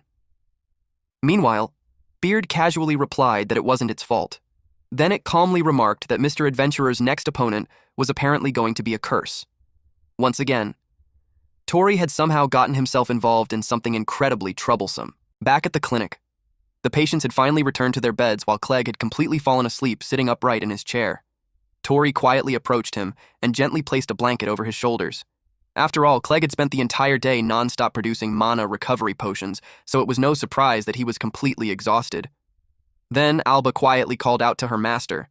Tori immediately told her once again to stop calling him that, but Alba simply insisted that it was fine. She then asked whether Clegg had already fallen asleep. Tori replied that he was completely out cold.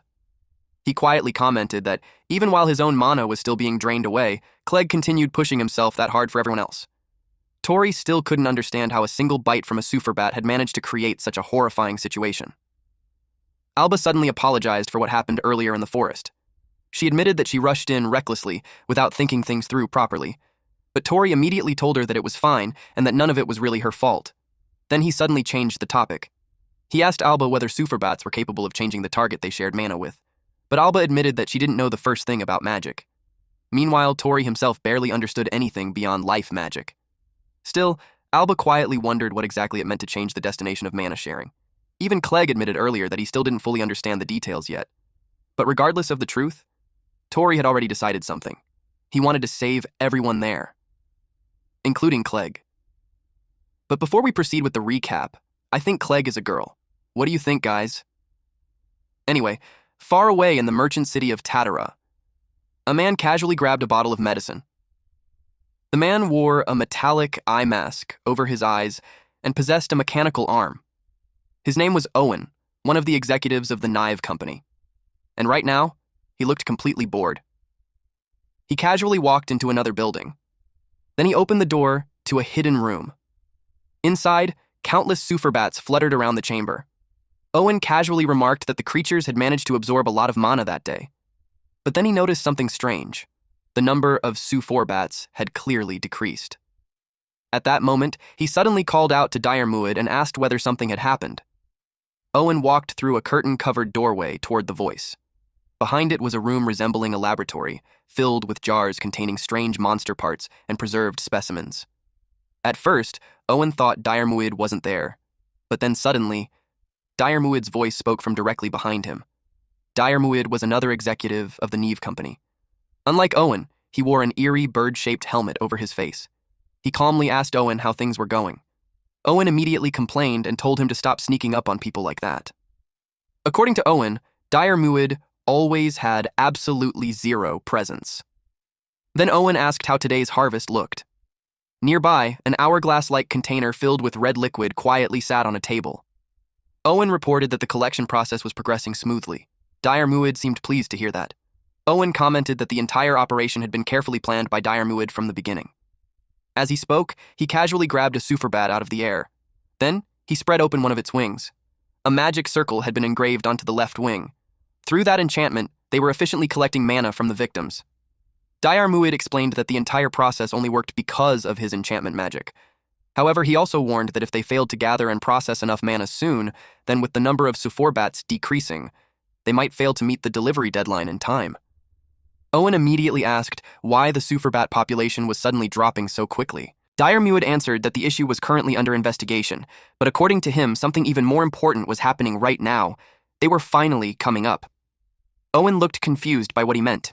Then suddenly, a bird flew into the room and landed directly on Muid's shoulder. Owen looked surprised by its arrival. Moments later, several men entered while carrying a massive cage filled with a swarm of bats. Muid calmly entrusted the entire task to Owen. After all, Owen was the only person there capable of properly using enchantment magic. Owen immediately grumbled about having to pull another all-nighter again. Then he suddenly asked where the young miss currently was. Muid answered immediately. According to him, she had become completely obsessed with the container lately. Meanwhile, somewhere deep in the forest, an orc roughly pulled the chains restraining several female elves. Suddenly, an elf wielding daggers appeared and instantly slashed the orc apart. In a single motion, she severed both its arm and head. The elf looked surprised afterward. She never expected the head of the merchant group to personally show up. Then suddenly, a magic circle appeared in the air. The restrained elves were instantly bound once more. At that moment, someone calmly explained that the head had simply eaten too much during lunch and wanted a bit of light exercise afterward. Nearby, a luxurious carriage stood waiting. Then a woman slowly stepped out from inside. Someone nearby worried that she was moving around without an escort. But another person simply found that concern amusing. After all, she already possessed an excellent escort team. In the blink of an eye, she instantly beheaded the elf who killed the orc. Back in the present, Owen quietly remembered exactly what kind of person she was. Meanwhile, Muid calmly mentioned that the only thing she truly cared about from them was the development of magic circles necessary for future business ventures. The bird resting on Muid's shoulder suddenly let out a squeak. That sound signaled that Lady Neve herself had returned. Owen casually commented that the bird behaved like an incredibly loyal dog. Immediately, both Owen and Muid dropped to their knees.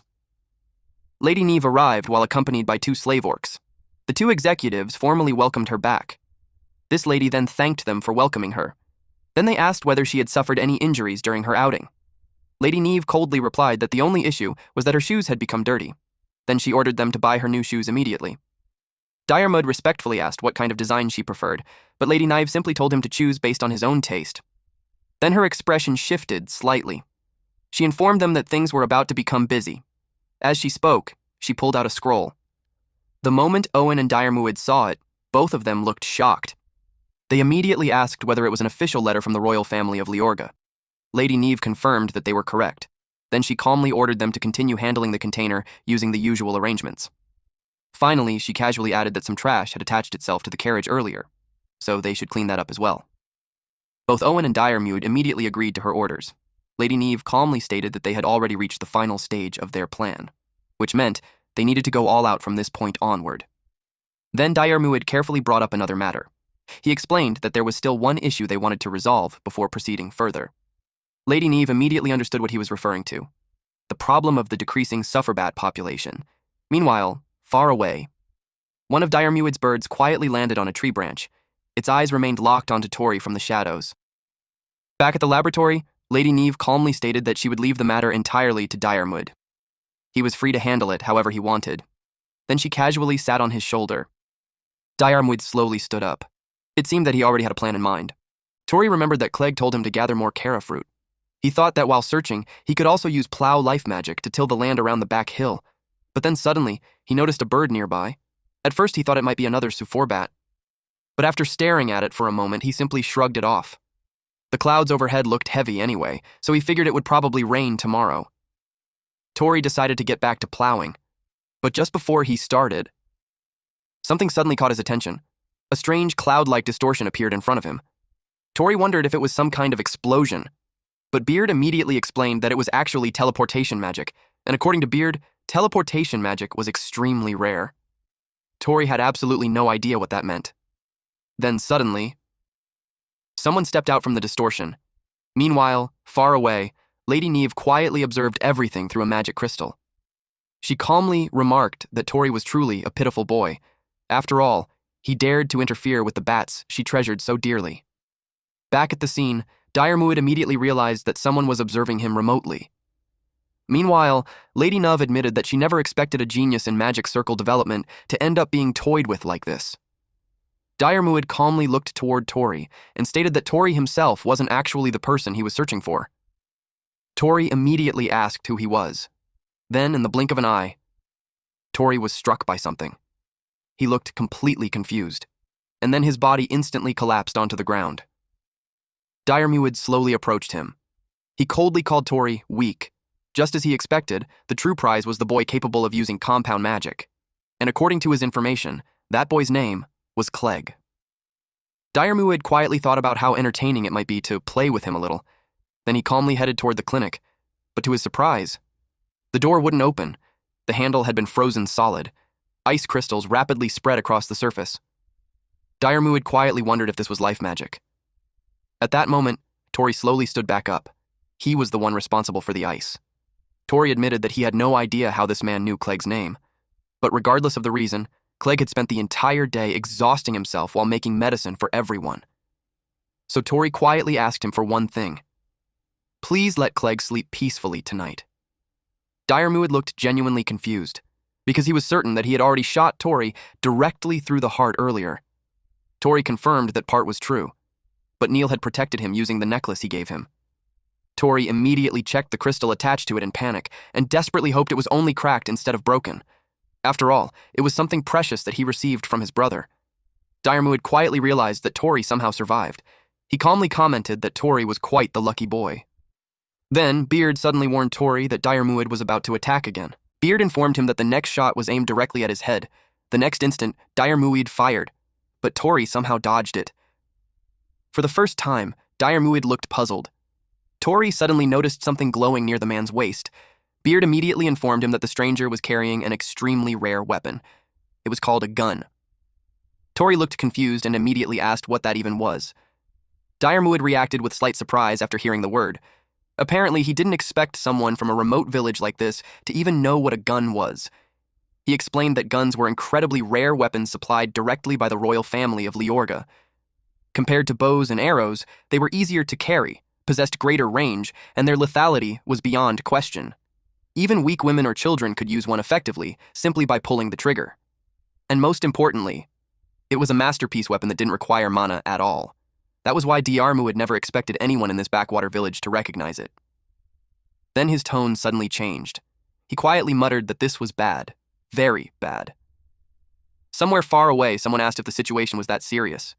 Another voice immediately answered that it was definitely serious, especially because Lady Neve was watching everything. Meanwhile, Diarmuid continued muttering to himself. Bad. Extremely bad. Critically bad. Tori stared at him in confusion. The guy honestly seemed completely unhinged, especially considering he immediately tried to kill someone the moment they learned too much. Tori still couldn't understand why this man was specifically targeting Clegg. Did they know each other somehow? Was there some kind of grudge between them? Then Tori suddenly realized something. He actually knew very little about Clegg himself. So he directly asked the stranger one question. What exactly was he to Clegg? The moment Diarmuid heard that, he decided that Tori needed to die immediately.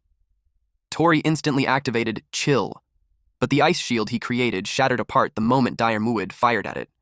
Diarmuid calmly commented that Tori was actually quite clever. Using the rainwater to instantly create layers of ice shields against bullets was genuinely smart. Tori quietly thanked his luck that it happened to be raining tonight. As long as rainwater existed nearby, he could continue generating as many ice shields as he wanted through Chill. Muid then remarked that Tori's magical output was surprisingly impressive for someone using life magic. Then he casually wondered aloud whether Tori was the one responsible for destroying the Sephorabat swarm earlier. The moment Tori heard the word Sephorabat, everything suddenly clicked together in his mind. This man was the one behind the vampirism incident, and once he understood that, Tori decided there was absolutely no way he could forgive him. He immediately activated Kurisu Chill. The freezing magic burst outward instantly. Muid looked amused by the overwhelming output of Tori's life magic. He admitted that he had never seen anything quite like it before. Still, life magic was supposedly basic magic that almost anyone could use, which meant that theoretically, he should also be capable of reproducing it. So Muid activated Kurisu Chill himself, but the spell immediately dispersed and failed. Muid quietly wondered whether the difference came from the mana output itself. At the same time, he remembered that ordinary life magic was never supposed to operate at this level to begin with. That realization immediately made him suspicious. Tori clearly possessed some kind of secret behind his magic. Before Muid could think further, Tori unleashed another Kurisu Chill. Muid instantly jumped backward to evade it. As he dodged, he noticed something strange. Tori wasn't using magic normally. He was externally drawing magic circles before activation. Muid immediately became interested. He decided he wanted to take that technique for himself. Tori fired another Kurisu Chill. The magic circle appeared once again. Muid calmly thanked Tori for conveniently drawing it out for him. Then he activated a new spell. Copy. Tori looked shocked.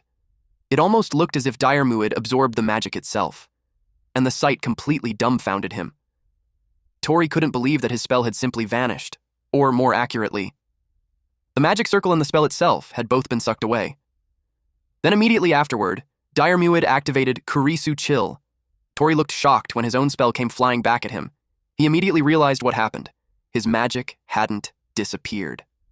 It had been copied and reflected back. At that moment, Tori finally understood what kind of magic Muid possessed. Copy magic. And if Muid could truly copy everything, then the situation was unbelievably dangerous. Tori instantly decided that he needed to lure this man away from Clegg and the others first. He quickly thought about leading him toward the mountain behind the village. Although, honestly, Tori wasn't even sure whether he could actually defeat him at all. Meanwhile, Muid openly mocked him for trying to run away.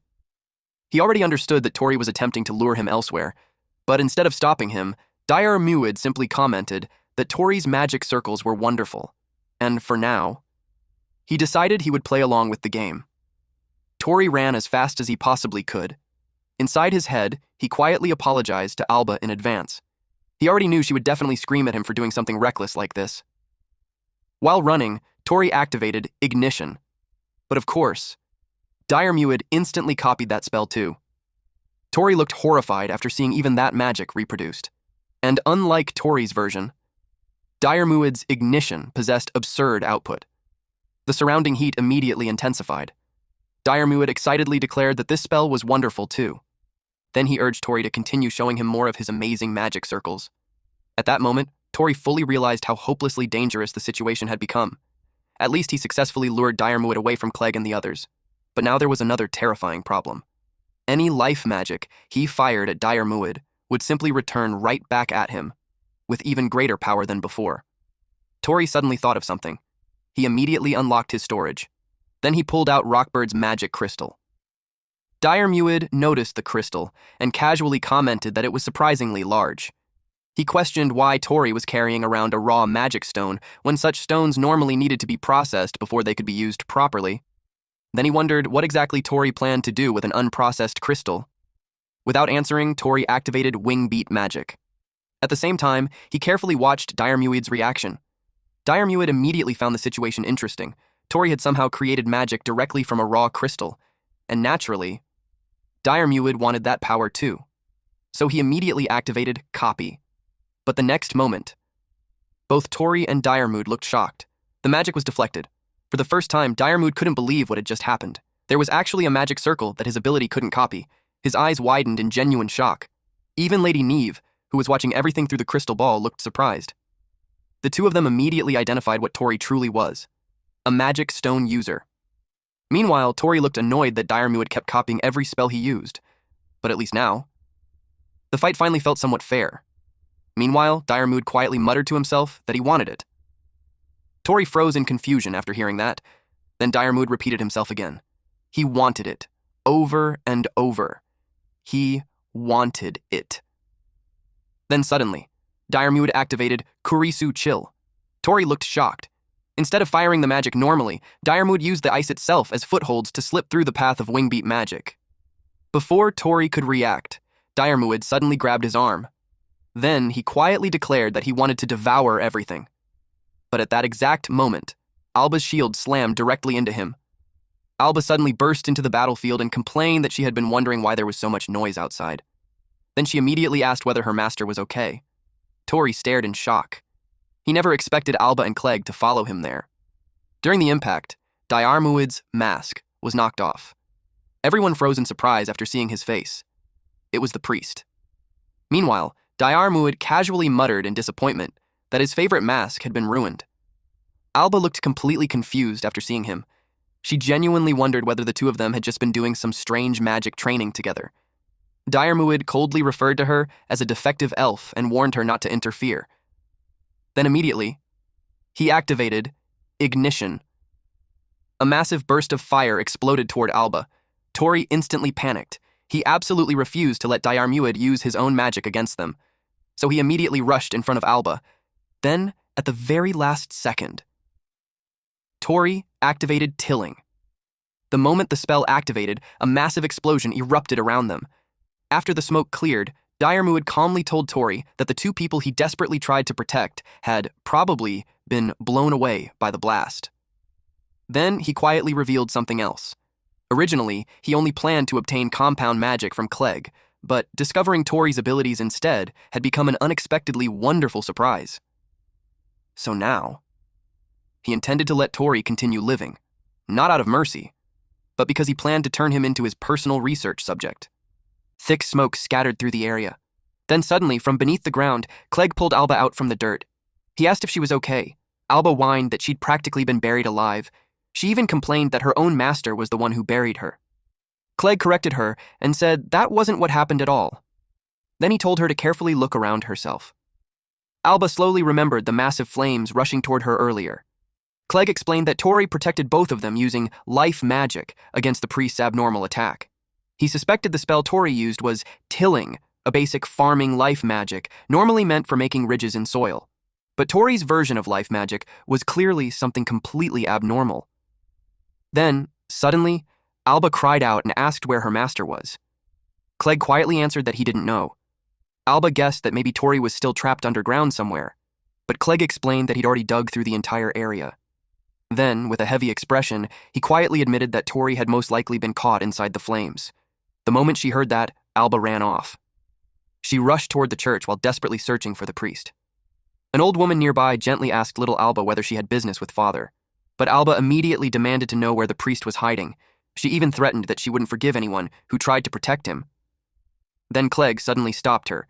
He calmly explained that there was no way the priest would ever return there after his face had already been exposed. Alba immediately panicked and shouted that the priest still had Tori. She couldn't understand why Clegg was remaining so calm about all of this. But then, she suddenly noticed Clegg's hands. They were completely bloodied. At that moment, Alba realized something.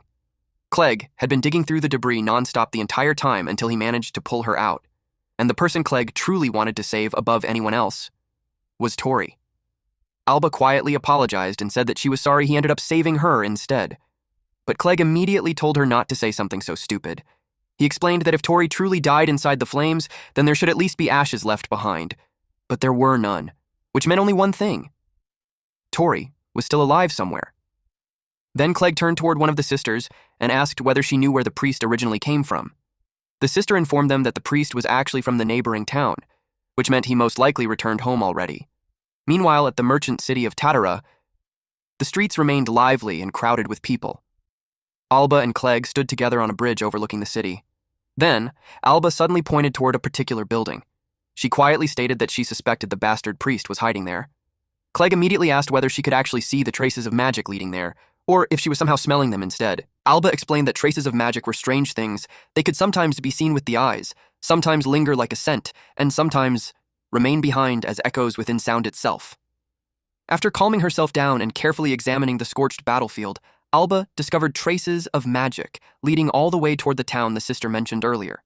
She explained that it was an elf sense, so it was difficult to properly describe.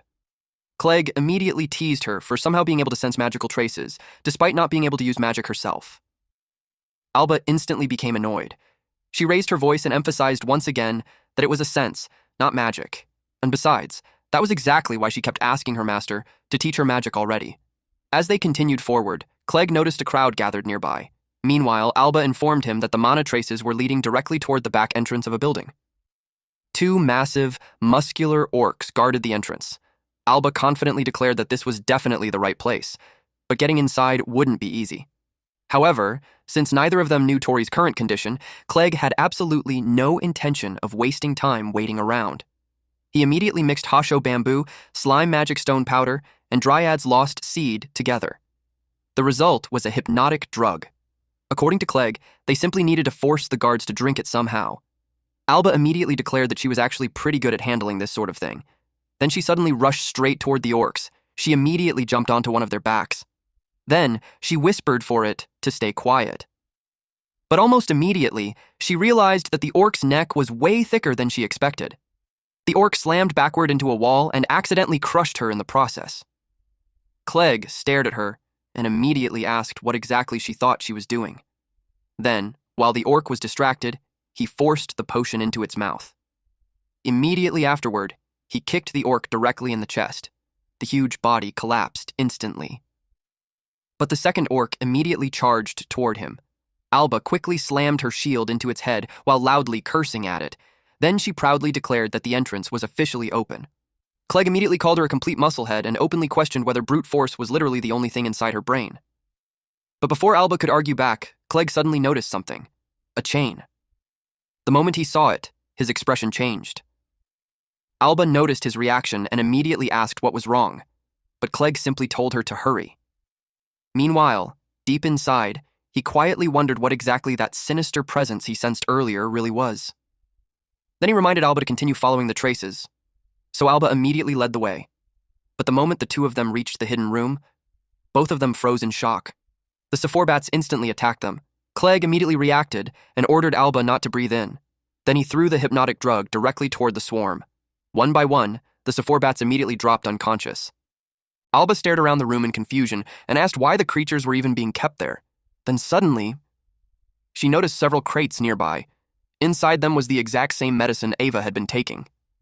Alba immediately followed the mana traces again, and eventually, they led directly toward a massive hourglass-like container.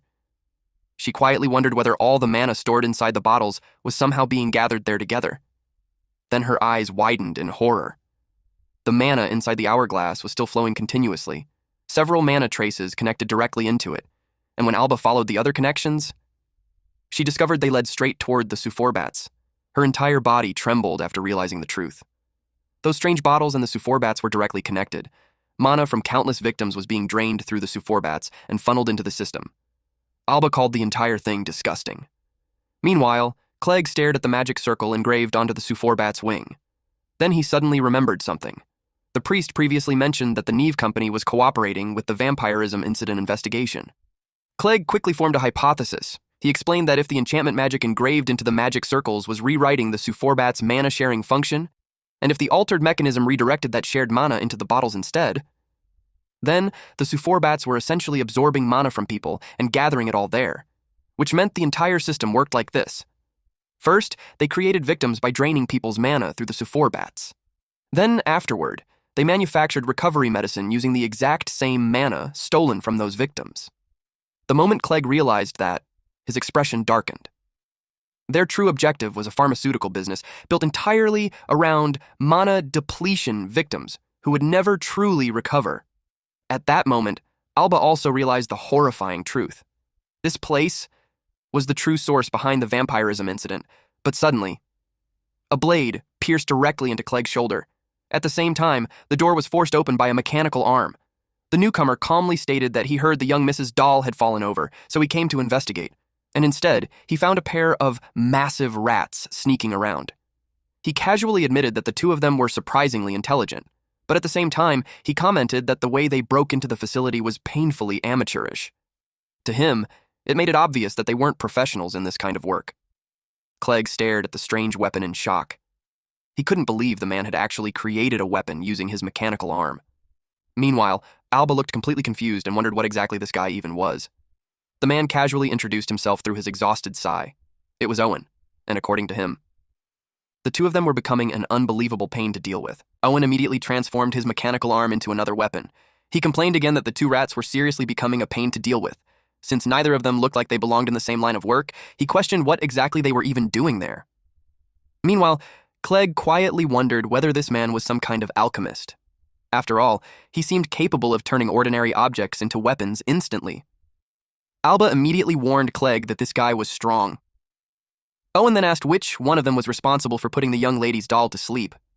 In response, Clegg quietly pulled out several magic stone powders: poison peep, fly moth, and acid bee. The moment Owen saw the ingredients, he immediately realized the truth. This was definitely the compounder or dire mood mentioned earlier. Meanwhile, Clegg quietly asked Alba whether the mana traces ended inside this room. Alba carefully examined the surrounding flows of mana. Then she noticed something. The traces actually continued farther beyond the room. Alba informed him that another flow existed deeper inside the tower. She believed there was another hidden room farther ahead. Immediately, Clegg told her to follow the trail and locate the priest. He declared that Alba was the key to ending this entire incident, and with that, he entrusted everything to her. Owen noticed the two whispering to each other and casually asked whether they were forming some kind of plan. Then he calmly declared that he had no intention of letting either of them escape. But before he could move, Clegg suddenly threw several vials. An explosion instantly erupted throughout the room. Clegg immediately counterattacked using an explosive compound mixture. Owen looked shocked when he saw the company's merchandise, the super bats, flying loose everywhere. And worse, those particular bats hadn't even been enchanted yet. Meanwhile, Clegg quickly used a recovery potion on his injured shoulder. Owen looked genuinely surprised after witnessing that. Then he clicked his tongue in annoyance. No wonder Dayar Muad wanted this guy's abilities so badly. At the same time, Owen also looked irritated that the other rat managed to escape. Meanwhile, Clegg quietly inhaled deeply while observing Owen carefully. He could immediately tell the type of person Owen was. A man with both merchant and mercenary experience. Someone with immense pride in his own work, yet also carrying a strange emptiness deep inside. And according to Clegg's experience, people like that were especially vulnerable to one thing: anger. So Clegg smirked. Then he deliberately taunted Owen by asking whether he was really getting angry after being outplayed by a brat like him. The insult instantly worked. Owen immediately attacked. He warned Clegg not to underestimate working people, but Clegg casually mocked him again and pointed out that he completely missed. Then he added that Owen only possessed flashy techniques without any real skill behind them. Owen immediately replied that he wasn't an alchemist in the first place. Then he fired 3 blades directly toward Clegg. Immediately afterward, he enchanted the next set of spikes, causing them to gain a returning flight pattern like boomerangs. Clegg looked genuinely surprised after seeing that. Then Owen finally revealed what he truly was: an enchanter, a versatile mage capable of enchanting magic onto virtually anything. Owen revealed that his mechanical arms also incorporated alchemy into their construction. Because of that, he could instantly turn almost anything around him into a weapon with a single thought. Even ordinary objects like walls or doors were enough for him. Then he told Clegg to experience his craftsmanship personally with his own body. At the same time, Owen warned him not to overwork him too much. After all, thanks to this entire mess, Owen was already stuck working overtime. Then he attacked again. In response, Clegg immediately pulled out Hoshiodak, mellow scales, and sealer butterfly scale powder. Then he activated compounding. The entire room quickly filled with thick smoke. Owen scoffed at the obvious smokescreen and declared that something like this wasn't nearly enough to hide from his eyes. Through the smoke, he spotted the silhouette of that annoying brat. Owen immediately touched the ground. Then a massive wooden arm burst upward from the floor and grabbed Clegg instantly. But instead of panicking, Clegg simply mocked him. He commented that Owen was overworking his eyes too much. Then he casually added that getting old really sounded rough. Owen instantly snapped and shouted that Clegg seriously never shut up. Then he repeated his earlier statement once again. He could enchant magic onto absolutely anything. That was how he became strong. And according to him, he would only continue becoming stronger from there. Clegg simply laughed at him. Then he suggested that maybe Owen should switch specialties from enchantment magic to bragging instead. According to Clegg, Owen honestly sounded exactly like some generic mob villain. Owen could only glare at him in irritation and mutter that he was seriously a pain to deal with. Then suddenly, Clegg started counting backward from 30. As the countdown continued, Owen eventually stopped him at 22 and asked why he was counting down in the first place. At first, Owen assumed the brat simply wanted some dramatic final moments before dying. Then, Owen found the idea amusing. He joked that Clegg was basically counting down toward the end of his work shift, and according to Owen, once the countdown reached 0, Clegg's life would end too. Meanwhile, Clegg calmly continued counting. When the number finally reached 12, Owen created an enormous hammer and enchanted it. The spell placed onto it was a guaranteed one-hit kill attack. Then Owen casually told the brat to say hello to God for him. Clegg continued counting. 3, 2, 1. Then right before the end, Clegg suddenly stuck out his tongue at him. The moment the countdown hit 0. The hammer slammed down directly onto Clegg. His body was completely crushed. Owen coldly remarked that this was exactly what happened to people who underestimated working adults. Then he immediately started complaining again. Now, he would have to gather all the bats again from scratch. The equipment he spent so much effort building was wrecked. The medicine supplies were wasted too. And worst of all, he already knew the boss wouldn't let this slide peacefully. Naturally, Owen blamed everything on that damn brat. But then suddenly, Clegg's crushed body dispersed into thin air. Owen froze in complete shock. He couldn't believe that the brat simply vanished. Then, he finally realized the truth. The countdown earlier was for the hallucination potion to wear off. At that exact moment, Clegg suddenly appeared behind him. He mocked Owen for being exactly the type of idiot who fell for plans so easily.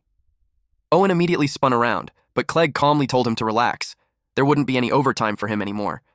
Then Clegg coldly declared that this company was going bankrupt tonight. Immediately afterward, he unleashed an explosive compound mixture directly at Owen. The explosion completely destroyed Owen's mechanical arms. Then Owen's body crashed violently into the surrounding crates. Clegg coldly stated that people who abused medicine despite calling themselves compounderers genuinely disgusted him. Then he gave Owen one final warning. Never underestimate him again, otherwise, he would personally strip away every last bit of their shallow little resolve. The explosion immediately caught the attention of the people outside. Several masked nobles accompanying Lady Neve questioned what was happening, since things were becoming incredibly loud outside. Meanwhile, Lady Neve simply muttered one word. Idiot. Back inside the room, Clegg picked up Owen's destroyed mechanical arm in surprise. He immediately recognized it as a myoelectric prosthetic. Clegg commented that this kind of technology was completely different from the magic systems used by the great Western nations. He had only heard rumors about this kind of machinery before, but now that he was finally seeing it in person, even he had to admit it was insane technology. Meanwhile, Owen completely lost his temper. He demanded to know why Clegg was still alive when he was supposed to be dead already. Then he started screaming about how expensive his mechanical arm was.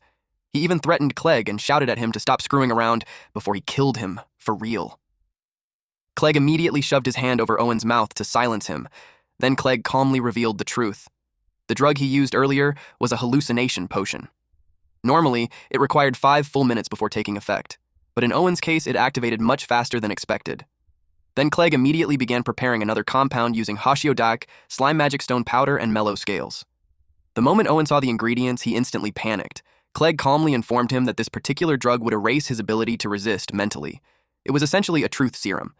Then Clegg immediately began questioning him. He asked who Owen really was, and what exactly the Knive Company was doing. Under the effects of the drug, Owen revealed his name and admitted that he handled weapon production for the Knive Company. Then Clegg directly asked whether Owen was involved in the vampirism incident. Owen answered yes without hesitation. Clegg continued pressing him and asked whose idea it was to create a pharmaceutical business centered around mana depletion patients. But Owen casually replied that the medical business itself was only a side effect. That answer immediately made Clegg even more suspicious. So Owen finally revealed the truth. Everything had been ordered by Lady Neve herself. According to Owen, the Neve Company was secretly researching military applications involving monsters for a certain client. He was about to reveal even more information. But suddenly, Clegg sensed danger. Chains instantly appeared around Owen's neck, and in the next moment, his head was severed completely. Clegg immediately realized what just happened. Someone had silenced Owen before he could talk further. Then Clegg felt it again. That same unsettling presence from earlier. He could clearly sense mana nearby, but strangely he couldn't actually see where it was coming from. At that moment, Clegg fully realized how terrible the situation had become. If Owen's confession was true, then that meant Alba was in danger. Meanwhile, Alba leaped toward another floor inside the tower, but the moment she arrived, she found herself facing a dead end. Alba looked confused. The mana traces clearly indicated that a path should exist beyond the wall. So without hesitation, she slammed her shield directly into it and destroyed the wall completely. Immediately afterward, she sensed an overwhelming presence deeper inside. So she followed it. Eventually, Alba arrived at a dark room, and despite the darkness, she was absolutely certain the priest was inside. She immediately demanded to know what he had done to her master. Then suddenly, she saw Tori.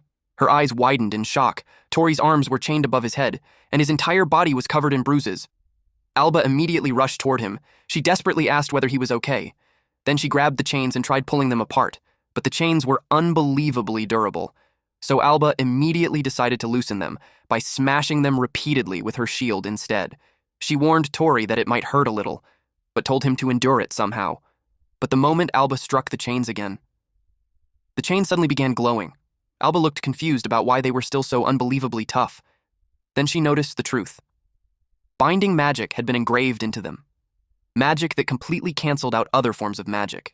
And attached to the spell was the priest's mana signature. Tori immediately told Alba to get out of there. He warned her to look around carefully and run because she was being targeted too. Alba still didn't understand what he meant. Then, Tori suddenly fell silent. Confused, Alba slowly looked around the dark room, and finally noticed the other people imprisoned there. They were restrained exactly like Tori. Then Alba recognized them. They were elves, and not strangers either. Yuiri, Meruenu, Manufa, and many others. Alba's face immediately turned pale as she asked why all of them were there. But suddenly, a loud sound echoed from above. The ceiling instantly caved in, and Clegg jumped down into the room. Alba immediately cried out after seeing him. Clegg looked terrible. She quickly asked what happened to him, but Clegg casually answered that he honestly had no idea himself anymore. Still, he could somehow continue moving. Then behind him, the headless corpse of Owen became visible. Alba stared at it and immediately commented that Clegg was unbelievably brutal. But Clegg clarified that he only destroyed Owen's prosthetic arm. Apparently, almost everything besides Owen's head had already been replaced with myoelectric machinery. Then Alba quickly informed Clegg that she found her master. But at the same time, all the missing elves were imprisoned there too. Clegg immediately looked shocked. Alba desperately asked what this place really was because it clearly wasn't just some ordinary merchant mansion anymore. Then Tori weakly called out to his strategist. Clegg heard him immediately, but instead of replying, Clegg simply endured it silently, because he already understood what Tori wanted to say. Then Clegg looked toward Alba and calmly told her that she did well. However, this situation was no longer just about rescuing Tori anymore. Then Clegg revealed the truth Owen confessed earlier. The pharmaceutical business connected to the vampirism incident was merely a side effect. The real objective was something far worse. The Neve company had been kidnapping elves and injecting them with massive amounts of mana taken from other monsters. Alba immediately understood the horrifying implication. If that much foreign mana entered someone's body, they would eventually lose their sense of self due to rejection. Clegg confirmed it. The purpose was to destroy their egos entirely and brainwash them afterward. Then, suddenly, the imprisoned elves violently began breaking free from their restraints. Clegg quickly explained what the Knife Company had truly been researching all along. They were attempting to create ultimate soldiers overflowing with overwhelming amounts of mana. Alba looked horrified. Clegg immediately warned her that the situation had become extremely dangerous. Then suddenly, a calm voice echoed through the room. Someone casually asked whether it was already time for inspection. Both Alba and Clegg instantly became alarmed. Then a young woman slowly entered the room. After noticing how freely the intruders were talking, she quietly observed them. Tori immediately shouted for Alba and Clegg to run away. Then he revealed the truth. This woman was the one controlling everything? Alba immediately argued that she was only a child, but Clegg quietly revealed that the terrifying mana presence he sensed earlier was coming directly from her. The young woman calmly greeted her unexpected guests. Then she introduced herself. She was the president of the Neve Company. Her name was Neve. Neve made her move. Her magic circles glowed, and the chains connected to the elves lit up as well. She declared that the inspection would begin. Then the elves charged forward. Clegg couldn't believe she was controlling 2 spells at once. Alba was furious that this girl was doing something like that to her friends. She rushed in while screaming that she would never forgive her. But one of the elves fired a blast of golden light at her. It was blinding. And before Alba could fully open her eyes again, a male elf attacked her from the side. Clegg quickly used a hallucination potion on him, but the attack still landed on Alba. Tori immediately got worried for her. Clegg was shocked that the hallucination potion hadn't worked. Then, suddenly, a massive blade pierced through his back. Tori panicked for him. She revealed that hallucinations do not work on soldiers who have no will of their own. Dire Muid wanted Clegg's power, but she had no need for it. As Clegg slowly lost consciousness, he remembered someone once telling him that he had to survive no matter what. 10 years earlier. In that memory, young Clegg excitedly showed Kian what he was making, saying that their father had finally taught him.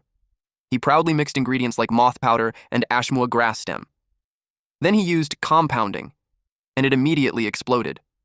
A man combined Dryad's lost seed, fly moth powder, and ashmua grass stem together, successfully creating a compound. The mixture glowed brilliantly, leaving the boys completely amazed, and Clegg proudly declared that his father was the best compounder in the world. Their father gently scolded the 2 little researchers. Then he reminded Clegg that a healer who neglects his own body should never exist. He told him that his own life was just as precious as everyone else's. Clegg apologized. Then their mother noticed the mess. She got angry because she would be the one cleaning it up. She asked what exactly they were doing with their father. Their father immediately apologized in panic. Later on, Clegg's father brought him into the forest. They were hunting a horned rabbit. His father trained him to read the terrain, choose the best place to fight, and think about where to lure the enemy. As Clegg struggled, his father kept pushing him to think about the opponent's weakness, his own strengths, and what he should do in that moment. Then Clegg realized what he could do. He quickly combined several ingredients at once. He triggered a compound and activated an Axel mix as he rushed into action. And he successfully caught the single-horned rabbit, but the rabbit kicked him hard, forcing him to let go. Clegg immediately whined that it hurt. His father laughed and praised how much his combat sense and compounding precision had improved, saying that all he lacked now was close-quarters combat skill. When Clegg asked how he became so strong, his father simply answered that he just kept surviving. Clegg questioned that answer because in his mind, if someone was strong, surviving should already be obvious. But his father explained that healers were the cornerstone of every adventurer party. If the healers fell first, nobody could treat the adventurers anymore, and the entire team would lose its fighting power. That was why he fought so desperately to survive, no matter what it took, and he told Clegg that he must survive too, no matter what. Back in the present, Clegg cursed himself for suddenly remembering the words of that annoying old man. He reached for the same ingredients again, Dryad's lost seed, fly moth powder, and ashmua grass stem. Then he used compounding to create a recovery potion, and immediately used it on himself. His wounds began healing. Neve was shocked to see his injuries rapidly closing up. Clegg called out to Tori and Alba. Then he threw potions toward them. The 2 were stunned. He told them to keep thinking about the enemy's weaknesses and their own strengths. He swore that he would heal them as many times as necessary, because there was no way he was going to lose to people like them. But the 2 were still acting like crybabies. Alba complained that she couldn't think properly in this situation. Meanwhile, Tori pointed out that he still couldn't remove the chains. Clegg was already getting annoyed. But then Tori remembered that Clegg could heal even fatal wounds. And an idea suddenly popped into his head. He confirmed whether Clegg truly meant what he said earlier about healing them as many times as it took. Then Tori screamed at the top of his lungs as he poured all of his strength into the bindings. Everyone stared at him, and he actually managed to break free. But both of his arms were left broken and bleeding badly. Tori instantly complained that it hurt like hell. He called out to Clegg, who already knew exactly what he wanted. Clegg called him a complete musclehead. Then he healed him. Now that his arms were fully restored, Tori pulled out the Eats Planda magic crystal. Then he activated vine magic to restrain the elves. He grinned proudly and declared that he was back. But Clegg suddenly had a terrifying look on his face as he scolded Tori, saying that he was not back at all. He yelled that breaking free like that was completely ridiculous. And Tori was definitely getting a lecture later. Tori argued that it couldn't be helped since that was the only idea he could come up with. Nive finally understood what they were trying to do. Then Owen's headless mechanical body suddenly released several blades and forcefully broke free from the vines. Everyone was stunned by the sight. The body began spinning wildly while blades protruded from every direction. Tori immediately asked what the hell that thing even was. At that moment, Alba told her master that she would handle the elves herself, but Clegg warned her not to push herself and told her to leave it to him and Tori instead. Alba refused immediately. She declared that she would deal with her own kind herself, saying that it was her duty as the second child of the ruler of the Alanzia Empire. Clegg froze in shock after hearing that. Tori asked if he had ever heard of it before. Clegg answered that he had only heard rumors about it from adventurers. The Alanzia Empire was said to be a legendary nation where elves were allowed to live freely and where eternal happiness supposedly existed. Tori slowly realized what that meant. Alba was basically a princess from that place. Once Neve found out, she smiled and said that dominating someone like Alba would be very interesting. Alba immediately dared her to try it. Then she declared that she would be the one to bring Neve down herself.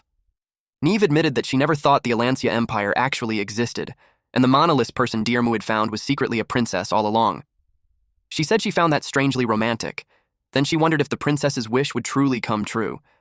Meanwhile, Tori shouted, asking where the priest had run off to. He complained that he was only half healed before the priest suddenly disappeared. Then he demanded that Alba call him back immediately, but Clegg quickly said that bringing him back would only cause them even more trouble. Alba calmly answered that the child was a good boy since he had even made custom shoes for her. She added that he was probably out looking for new clothes for her as well. Tori found that incredibly weird. At that moment, Alba threw her shield while screaming at them to stop messing around. One of the elves countered with light bullet. Alba's attack was easily negated. Then the other elves prepared the exact same attack. A massive explosion erupted. Alba immediately got worried because the attack had been aimed directly at Tori, but Tori told her not to worry. He used the basilic's magic crystal and activated steel magic. He assured her that he was completely fine, and since they had Clegg's recovery potions, they could continue fighting at full power. Clegg immediately warned those muscle-brained idiots not to get used to relying on recovery potions every time they fought. Just then, the spinning mechanical body covered in blades rushed toward them.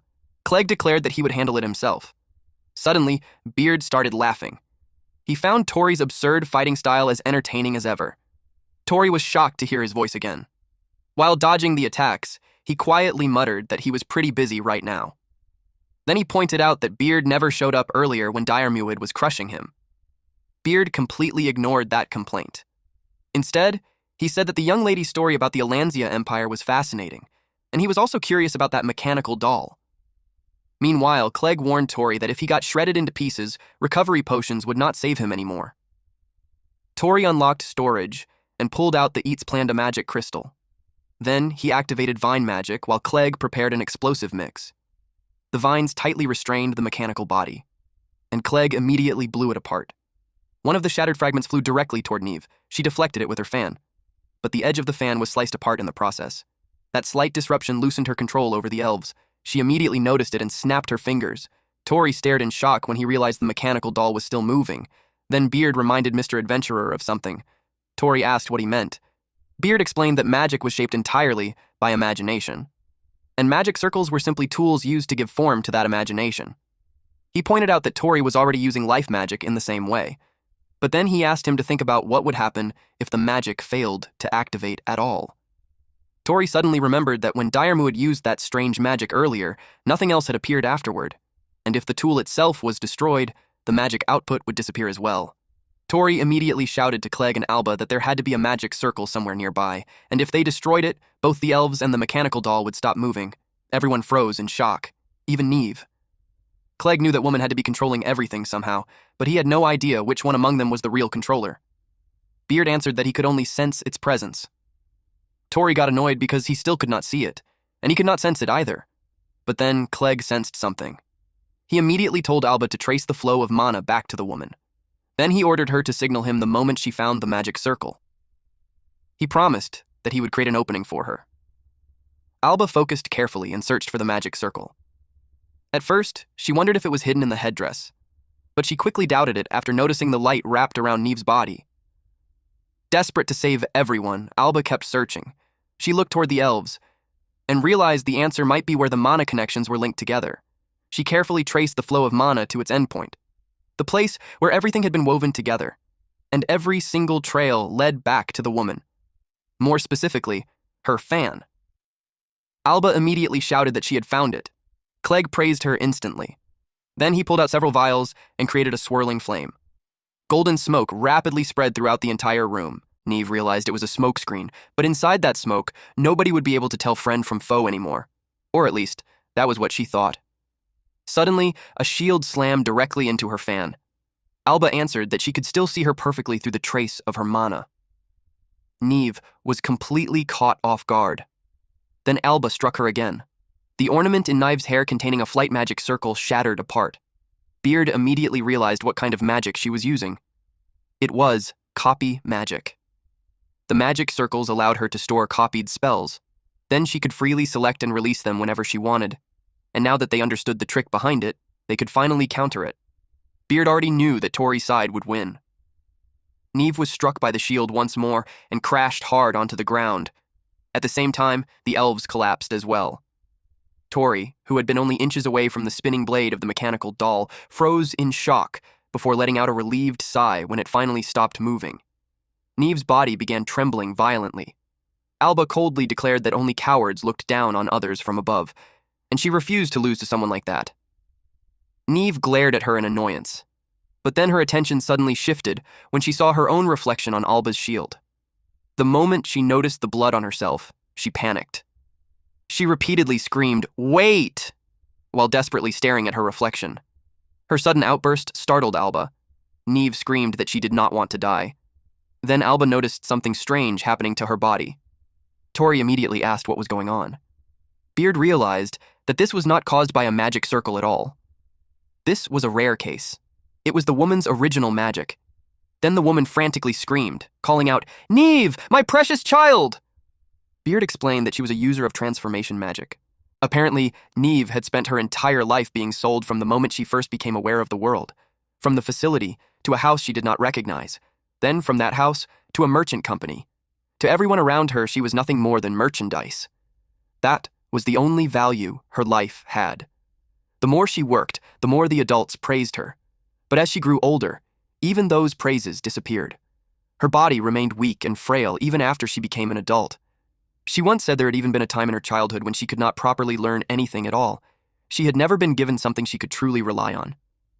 It was around that time that her transformation magic awakened. Ironically, it was the very power she had always wanted most, yet back then she had absolutely no use for it. She transformed herself from a child into a grown woman. But she was frustrated. Frustrated with who she was. Frustrated with her own helpless life. Young and reckless, she let that frustration consume her. One day, she pinned a man beneath her, and the result of that moment changed everything.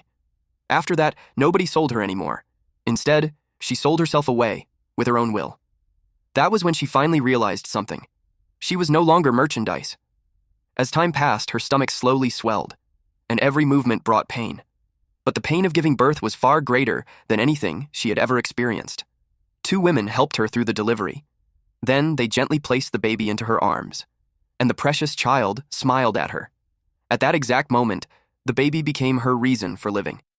She named the child Neve, her precious light, her entire world. She had never believed happiness like that could ever exist for someone like her. One day, Neve cheerfully told her that she was heading out to make a delivery, and she reminded her mother to take care of herself while she was gone. This woman truly believed happiness had finally entered her life. But that happiness shattered the day a carriage struck Neve and killed her. From that moment onward, she regretted ever believing in happiness at all. She regretted not dressing her daughter in cuter clothes. She regretted not buying her prettier shoes. She regretted not telling her more often how much she loved her, and how Neve had always been her favorite person in the world. She screamed for them to give her child back. She cried out for her precious light. She declared that she would give up absolutely everything just to have her back again. She prayed for happiness to return to Neve, and eventually, she decided to devote everything she had to creating a perfect world for her daughter. A world where Neve could obtain eternal happiness. Then she declared that if the Alanzia Empire truly did not exist, then the people before her were the ones who had destroyed her reason for living. She blamed them for standing in the way of her daughter's happiness, and she swore that she would never forgive them. Suddenly, a bird flew into the room, and she noticed that it dropped an hourglass filled with purple liquid. Tori asked what exactly it was. Clegg explained that it was a mass of magic created by gathering mana using Sufor bats. Everyone reacted in shock at the overwhelming amount of mana inside it. Then the woman's chest suddenly began glowing brightly. A magic circle appeared at the center of her chest. At that moment, she remembered Diarmuid, and she realized that the final inspection ordered by the Liorga royal family had still not been completed. She grabbed the hourglass, then drank the purple liquid inside it.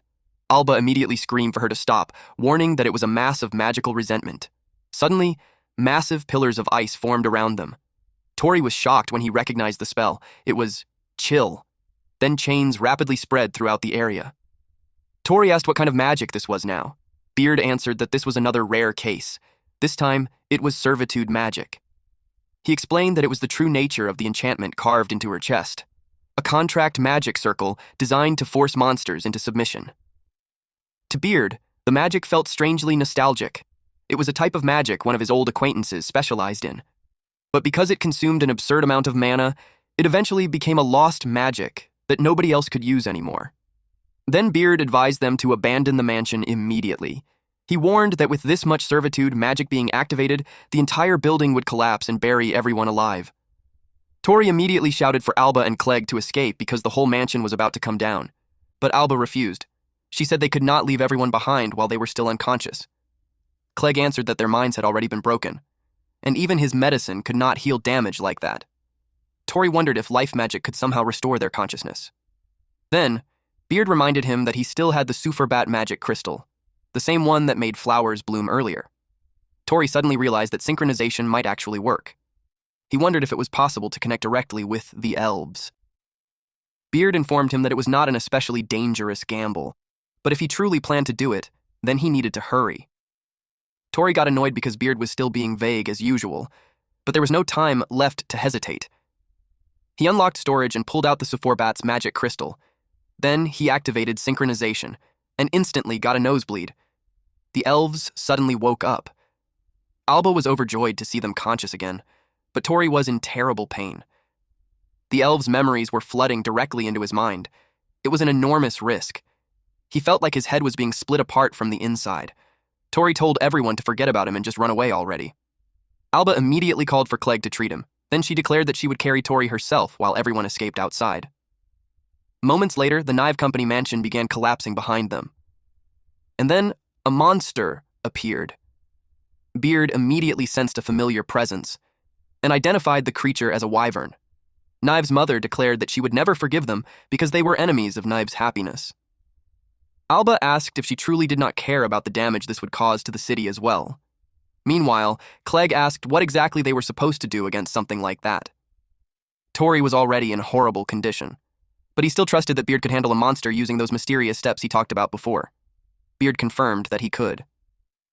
Tori asked what the first step was. Beard answered that he was ready to do this with him. Their goal was to obtain the wyvern's magic crystal, and step 1 was to court it. Tori was dumbfounded. He wondered why he had to court that thing. Even Alba and Clegg looked confused. Alba grabbed him by the collar and shouted that it was the enemy. Tori explained that Beard told him to court it. Clegg blinked in confusion and asked who Beard even was. Tori suddenly realized he had zoned out and forgotten to hide Beard. Clegg admitted he already knew Tori was hiding something, but he would not force him to explain until he was ready. Still, if this courting idea could fix the situation, then they had no choice but to try it. He told Tori to do whatever he wanted, but in return, he had to take responsibility for this mess no matter what happened. Tori answered yes without hesitation. Alba panicked when he suddenly ran off. Clegg stopped her and reminded her that their job was to save the townspeople. She shouted that their master was about to court a monster. Clegg sighed and said that whenever Tori started muttering to himself, it usually meant he had already made up his mind about something. He told her to trust him. Tori unlocked his storage and pulled out the Sephorabat's magic crystal. Then he activated synchronization magic. Instantly, Neve's memories flooded into his head. Neve kept muttering to herself. She screamed at someone for stepping around with filthy shoes. The wyvern suddenly breathed fire at them. Both of them coughed up blood. Clegg grew worried for Tori, but Tori assured him that something like that was not enough to bring him down. Still, everyone realized the burden of synchronizing with Neve had fallen directly onto him. Tori asked Beard if Knive's servitude magic consumed an absurd amount of mana. Beard answered that even with mana recovery drugs, it still would not be enough. At this rate, even if nothing attacked her, she would eventually die from mana depletion alone. That bothered Tori. Beard then pointed his attention back toward the wyvern. Apparently, Tori thought monster courtship worked the same way it did for humans. Beard could only sigh and tell him he seriously needed to study monsters more. He explained that wyverns preserved their species by mating with creatures that possessed massive amounts of mana. Neve's servitude magic most likely abused that instinct. And there was one more important detail. Whenever a wyvern sensed overwhelming mana, it would reveal its imperial wrath scale as part of its courtship behavior. Tori asked what imperial wrath even was. Beard explained that it was considered one of the weak points of dragon species, and wyverns exposed it even more openly than true dragons. Tori immediately understood what he needed to do. He had to make his mana appear greater than Neve's. The problem was figuring out how.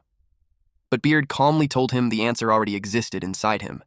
He advised Tori to remember everything he had learned from him and every step he had taken until now. That was when Tori realized Beard was talking about mana synthesis. He wondered if it was possible to do the same thing using magic stones. But one thing was certain. If he failed here, there was no way he could lure the wyvern away from Neve. Then he shouted for Clegg to give him an explosive mix. Clegg warned that even if he used that, it would not work on the wyvern. Tori said he already knew. He told Clegg to buy him a little time because they needed to stall first. Everyone protested because the wyvern was already flooding the area with flames and everyone's mana was nearly exhausted. But the other elves said they could still manage, because elves never forget their debts. Alba agreed with them. The elves formed whips of light while Clegg threw his dissolve mix at the wyvern. The attack continued non-stop. Tori was determined to stop this no matter what. He activated Storage Unlock. Then he released Eats Planda's magic crystal and Rockbird's magic crystal. He planned to fuse all of them into one. Neve noticed him and wondered what that brat was planning this time. Because she got distracted, Alba's shield nearly slammed into her. Alba shouted that Neve had dragged the elves into this mess and already destroyed enough of the town. But Neve screamed back at her to shut up because she understood nothing. She said she only wanted to change the world that stole Nive away and create one where Nive could finally live happily. Suddenly, the wyvern unleashed another blast of fire. It burned through a carriage, causing one of the wheels to fly loose. A little girl was directly in its path. The sight instantly reminded Neve of the accident. She saw her own daughter in that little girl. Without thinking, she rushed forward to catch the wheel. At that moment, Tori finally finished his work. He rushed in and grabbed the girl while using the new magic crystal to deflect the wyvern's claw.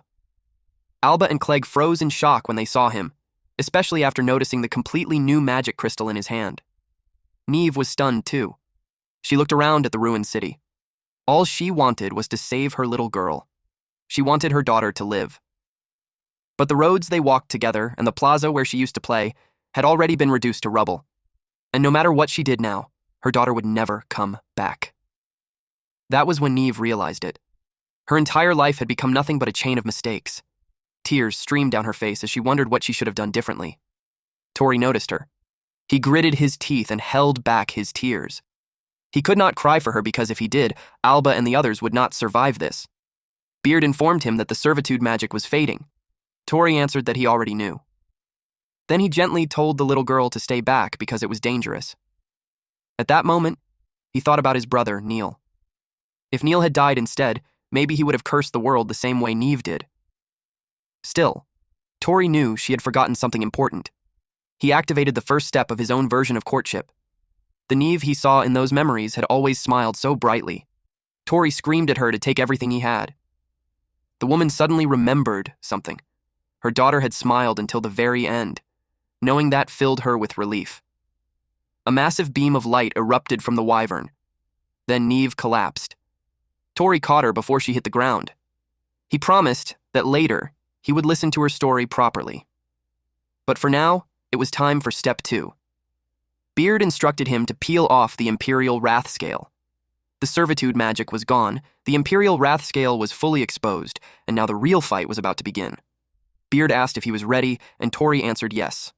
No matter how impossible it seemed, he declared that he would connect everything.